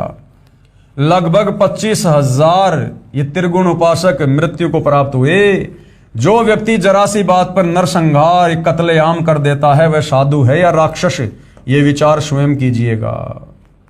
आम व्यक्ति भी कहीं नहा रहे हों और कोई व्यक्ति आकर कहे कि मुझे भी कुछ स्थान नहाने के लिए देने की कृपया करें, शिष्टाचार के नाते कहते हैं कि आओ आप भी स्नान कर लो, इधर उधर होकर आने वाले को जगह दे देते हैं। इसलिए पवित्र गीता जी अध्याय 7 श्लोक 12 से 15 में कहा है, जिनका मेरी त्रिगुणमयी माया, काल कह रहा है कि ये जो मेरी ये त्रिगुणमयी माया है, रजगुण ब्रह्मा, शतगुण विष्णु, तमगुण शंकर, इनकी पूजा के द्वारा जिनका ज्ञान हरा जा चुका है, वे केवल मान बढ़ाई के भूखे राक्षस स्वभाव को धारण किए हुए मनुष्यों में नीच अर्थात आम व्यक्ति से भी नीच स्वभाव वाले हैं। दुष्कर्म करने वाले मूर्ख मेरी भक्ति भी नहीं करते। गीता अध्याय 7 श्लोक 16 से 18 तक पवित्र गीता जी के बोलने वाला ब्रह्म यानी काल ये कह रहा है कि मेरी भक्ति यानी ब्रह्म साधना भी 4 प्रकार के साधक करते हैं। एक तो अर्थार्थी जो धन लाभ चाहने वाले हैं, जो वेद मंत्रों से ही जंत्र मंत्र हवन आदि करते रहते हैं। दूसरे आर्त कौन होता है, जो संकट निवारण के लिए वेदों के मंत्रों का जंत्र मंत्र हवन आदि करते रहते हैं। तीसरा जिज्ञासु, जो परमात्मा के ज्ञान को जानने की इच्छा रखने वाले केवल ज्ञान संग्रह करके वक्ता बन जाते हैं तथा दूसरों में ज्ञान श्रेष्ठता के आधार पर उत्तम बनकर ज्ञानवान बनकर अभिमानवश भक्तिहीन हो जाते हैं। और चौथे हैं ज्ञानी। ज्ञानी वे साधक हैं जिनको ये ज्ञान हो गया कि मानव शरीर बार बार नहीं मिलता, इससे भगवान की साधना नहीं बन पाई तो जीवन व्यर्थ हो जाएगा। फिर वेदों को पढ़ा जिनसे ज्ञान हुआ कि ब्रह्मा विष्णु शिव जी तीनों गुणों वह ब्रह्म यानी क्षर पुरुष तथा परब्रह्म यानी अक्षर पुरुष से ऊपर पूर्ण ब्रह्म की ही भक्ति करनी चाहिए, अन्य देवताओं की नहीं। उन ज्ञानी उदार आत्माओं को मैं अच्छा लगता हूँ तथा मुझे वे इसलिए अच्छे लगते हैं कि वे तीनों गुणों यानी रजगुण ब्रह्मा, सतगुण विष्णु तथा तमगुण शिव जी से ऊपर उठकर मेरी ब्रह्म साधना तो करने लगे जो अन्य देवताओं से अच्छी है। परंतु वेदों में ओम नाम जो केवल ब्रह्म की साधना का मंत्र है, उसी को वेद पढ़ने वाले विद्वानों ने अपने आप ही विचार विमर्श करके पूर्ण ब्रह्म का मंत्र जानकर वर्षों तक साधना करते रहे, परंतु प्राप्ति नहीं हुई। क्योंकि ओम मंत्र से काल की भी प्राप्ति नहीं होती है, केवल काल के ब्रह्म लोक में जाया जाता है। काल कभी किसी को दर्शन नहीं देता, इसने सौगंध खा रखी है, कबीर परमेश्वर की तरफ से इसको श्राप लगा हुआ है। इसलिए वेदों में वर्णित जो ओम मंत्र की साधना है, उस ओम मंत्र की साधना से ये काल भी दर्शन नहीं देता है। और वो नादान ज्ञानी भक्तों ने ये सोचा कि ये जो ओम मंत्र है ये पूर्ण ब्रह्म का है, परम अक्षर ब्रह्म का है, इसलिए बेचारे तन मन धन से भक्ति में लग गए। लेकिन तत्व ज्ञान ना होने के कारण, तत्वदर्शी संत की शरण ना होने के कारण अंत में रहे काल के जाल में।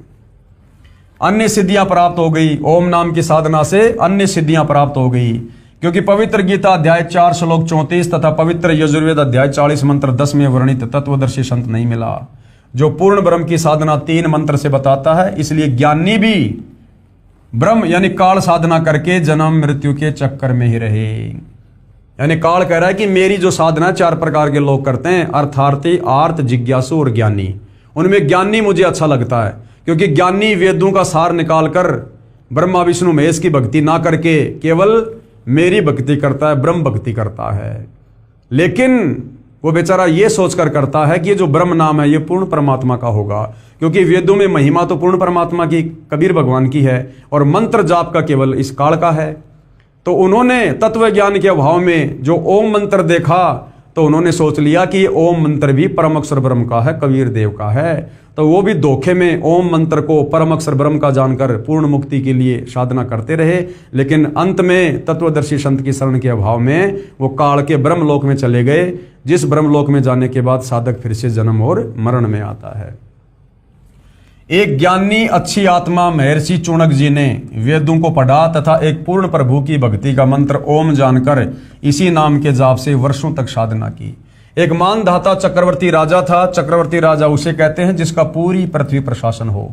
उसने अपने अंतर्गत राजाओं को युद्ध के लिए ललकारा। एक घोड़े के गले में चिट्ठी बांधकर सारे राज्य में घुमाया। शर्त थी कि जिसने राजा मानधाता की गुलामी यानी अधीनता स्वीकार न हो उसे युद्ध करना पड़ेगा।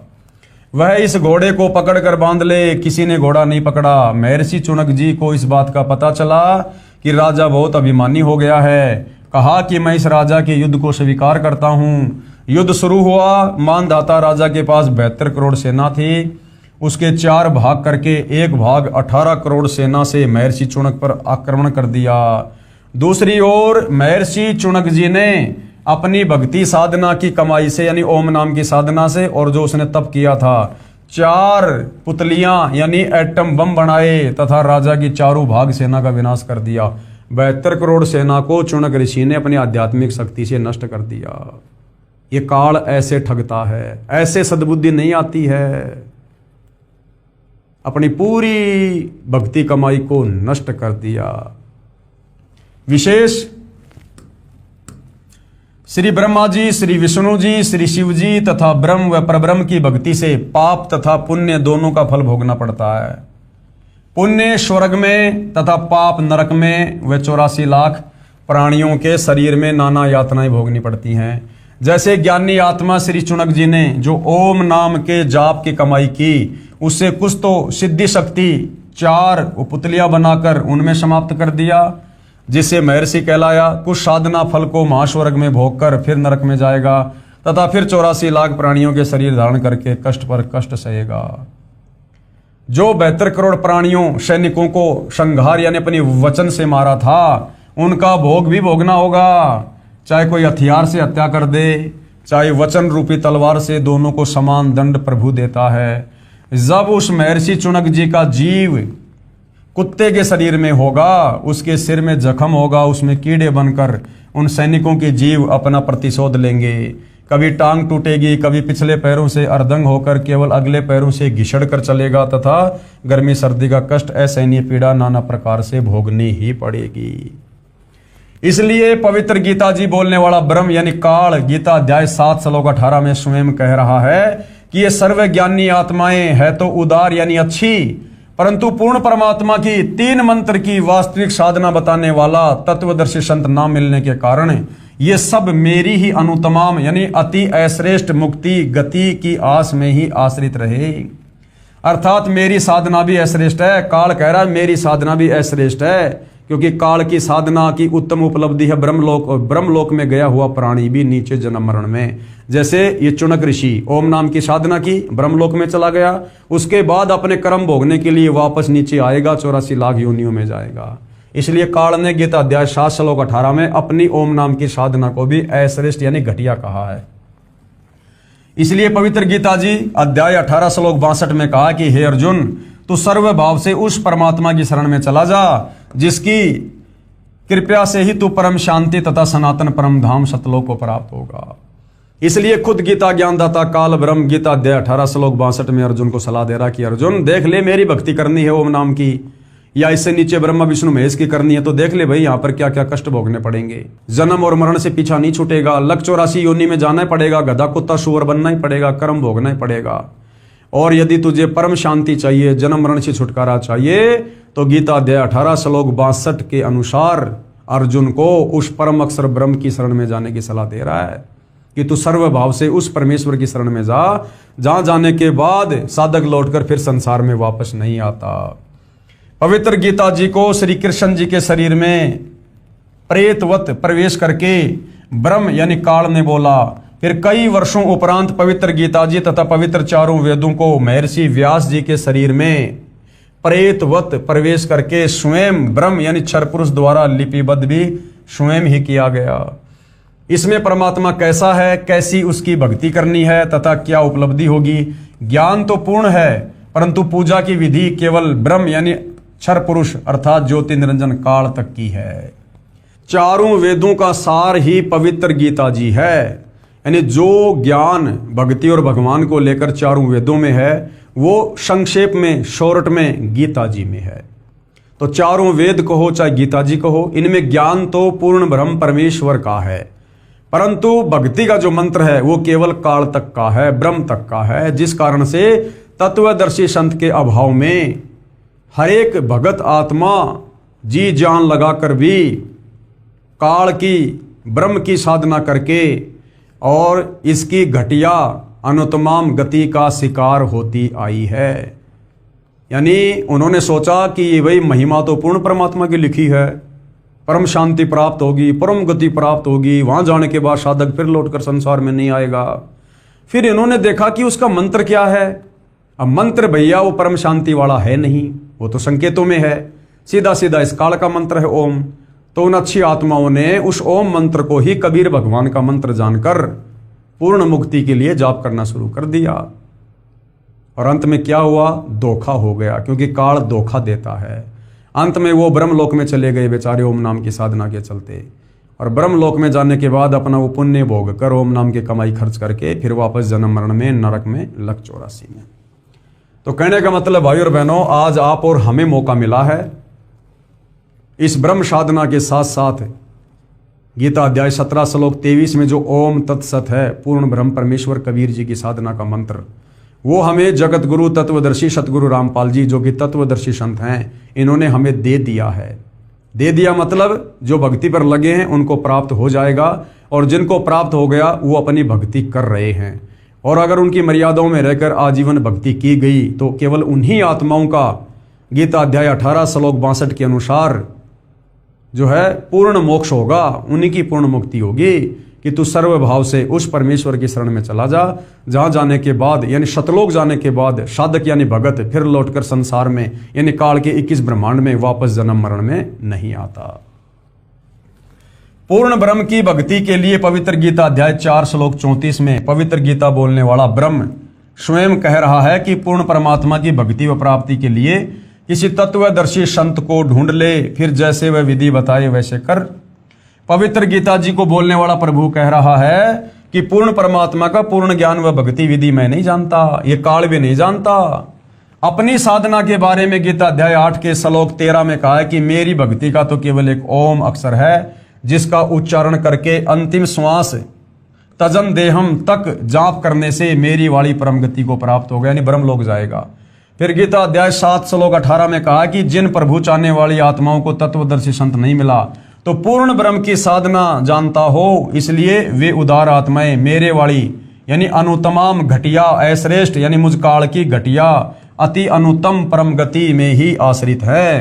पवित्र गीता जी बोलने वाला प्रभु यानी काल स्वयं कह रहा है कि मेरी साधना से होने वाली गति अर्थात मुक्ति भी अश्रेष्ठ है।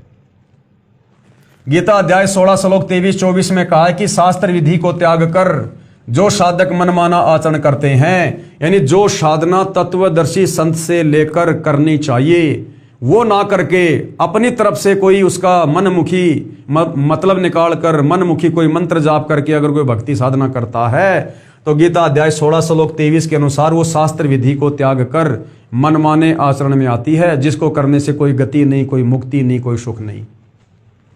अर्थात जिन देवताओं पितरों यक्षों भैरव भूतों की भक्ति करते हैं, यानी जो श्राद्ध वगैरह निकालते हैं, जो समाधि पूजते हैं, वो भैरव भूतों की भक्ति है। और मन कल्पित मंत्रों का जाप करते हैं, जैसे राधे राधे श्याम मिला दे, ओम नमः शिवाय, ओम नमः भागवते वासुदेवाय, जय जय राम हरे राम, ये मन कल्पित जाप हैं, क्योंकि गीता में केवल एक ओम मंत्र है या फिर ओम तत्सत है। इसके अलावा ये जितने भी मंत्र हमारे धर्मगुरु देते हैं या कोई भी जाप करता है, ये शास्त्र विरुद्ध हैं। उनको न तो कोई सुख होता है, न कोई सिद्धि प्राप्त होती है, तथा न उनकी गति अर्थात मोक्ष होता है।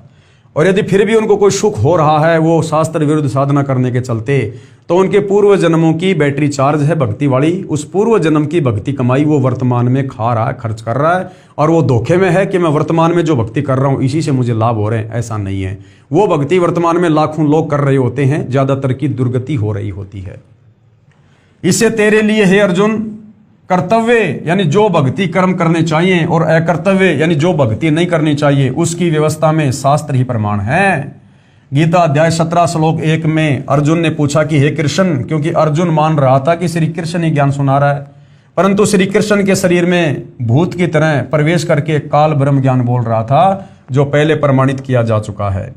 तो अर्जुन ने क्या कहा कि जो व्यक्ति शास्त्र विधि को त्याग कर मनमाना आचरण करके अन्य देवताओं आदि की पूजा करते हैं वे स्वभाव में कैसे होते हैं, यानी ब्रह्मा विष्णु महेश की साधना करने वालों का स्वभाव कैसा होता है।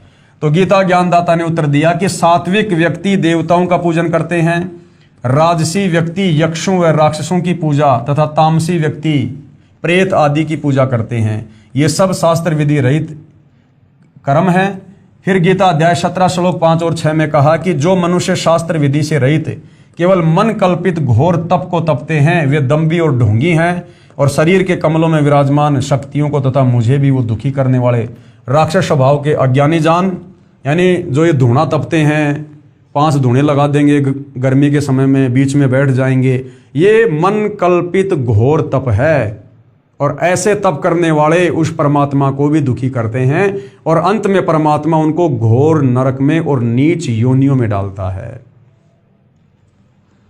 सूक्ष्म वेद में भी परमेश्वर जी ने कहा है, कबीर माई मसाणी सेड शीतला भैरव भूत हनुमंत, और भाई परमात्मा उनसे दूर है जो इनको पूजनते। राम भजे सो राम मिले और देव भजे सो देव, भूत भजे सो भूत भवै सुनो सकल सुर भेव। स्पष्ट हुआ कि श्री ब्रह्मा जी रजगुण, श्री विष्णु जी सतगुण तथा श्री शिव जी तमगुण की पूजा भक्ति नहीं करनी चाहिए तथा इनके साथ साथ भूतों पितरों की पूजा, श्राद्ध कर्म, 13वीं पिंडदान क्रिया, ये सब ये प्रेत पूजा होती है। भैरव तथा हनुमान जी की पूजा भी नहीं करनी चाहिए। अरे हनुमान जी तो बेचारा खुद भगत था, त्रेता युग में श्री रामचंद्र जी की भक्ति करता था और हम नादान तत्व ज्ञान के अभाव में उस भगत को ही भगवान मानकर पूजने लग गए, तो हमसे बड़ा मूर्ख कौन होगा। तो भाइयों और बहनों, ये पवित्र पुस्तक कबीर बड़ा या कृष्ण, यदि आपने धैर्य पूर्वक रुचि लेकर निष्पक्ष भाव से इसको पूरा पढ़ लिया या इसके ऊपर जो वीडियो बन रहे हैं आपने सारे वीडियो देख लिए, तो निश्चित ही भक्ति और भगवान को लेकर, शास्त्रों की यथार्थ स्थिति को लेकर आप किसी भी प्रकार के भ्रम में नहीं रहेंगे। तो जनता की अदालत में जो मामला चल रहा है वो परमात्मा को लेकर है कि कबीर बड़ा या कृष्ण। श्री कृष्ण जी की तरफ से उनके वकील साहिबान सर्व हिंदू धर्मगुरु हैं और कबीर जी की तरफ से उनके वकील साहिबान स्वयं कबीर जी यानी सतगुरु रामपाल जी हैं। सामने जनता अदालत में बैठी है और जज खुद जनता ही है, जो शिक्षित होने के कारण वर्तमान में खुद निर्णय कर लेगी कि वास्तव में हमारे धर्मशास्त्रों में भक्ति और भगवान के विषय में क्या लिखा हुआ है और हमारे नादान धर्मगुरु हमें इन शास्त्रों के विरुद्ध क्या साधना करवा रहे हैं। तो जनता धीरे धीरे अध्यात्म में रुचि ले रही है। रुचि लेना स्वाभाविक है क्योंकि ज्ञान ही ऐसा है। आज से पहले यह ज्ञान हमें किसी ने दिया ही नहीं, जिस कारण से भक्ति करते करते हमें कोई लाभ हुआ नहीं और हमारी रुचि धीरे धीरे भक्ति और भगवान में डाउन होती चली गई। अब फिर से कबीर परमेश्वर सतगुरु रामपाल जी ने आकर हमारी रुचि को धीरे धीरे ऊपर की ओर बढ़ाना शुरू किया है और अब रुचि हमारी ऊपर की ओर बढ़ रही है, यानी हम भक्ति साधना को लेकर धीरे धीरे हम जानने के लिए उत्सुक हैं। और जब हमें ये पूर्ण ज्ञान हो जाएगा उसके बाद हम जगत गुरु तत्वदर्शी सतगुरु रामपाल जी से नाम उपदेश लेकर भक्ति शुरू करेंगे। उसके बाद देखना भाइयों और बहनों, जो लाभ इन्हीं ब्रह्मा विष्णु महेश की साधना करते करते हमें सदियों से प्राप्त नहीं हुए, वही लाभ चंद दिनों में तत्वदर्शी सतगुरु रामपाल जी की साधना से हमें होने लगेंगे और हमारा मन, हमारी रुचि भक्ति में आगे बढ़ेगी। तो भाइयों और बहनों, आज के इस वीडियो में केवल इतना ही। जनता की अदालत में अगले एपिसोड में क्या होगा, जनता और क्या क्या सवाल कबीर जी के वकील सतगुरु रामपाल जी से पूछेगी और क्या क्या जवाब धर्मशास्त्रों को आधार बनाकर सतगुरु रामपाल जी के द्वारा जनता की अदालत में पेश किए जाएंगे, इन सब का विवरण हम आगे देखेंगे, पढ़ेंगे, सुनेंगे, समझेंगे। तब तक पूज्य गुरुदेव भगवान हम सबको आज्ञा दे, आशीर्वाद दे, सद्बुद्धि दे, हमारा मार्गदर्शन करे। बंदी छोड़ सतगुरु रामपाल जी परमेश्वर जी की जय हो।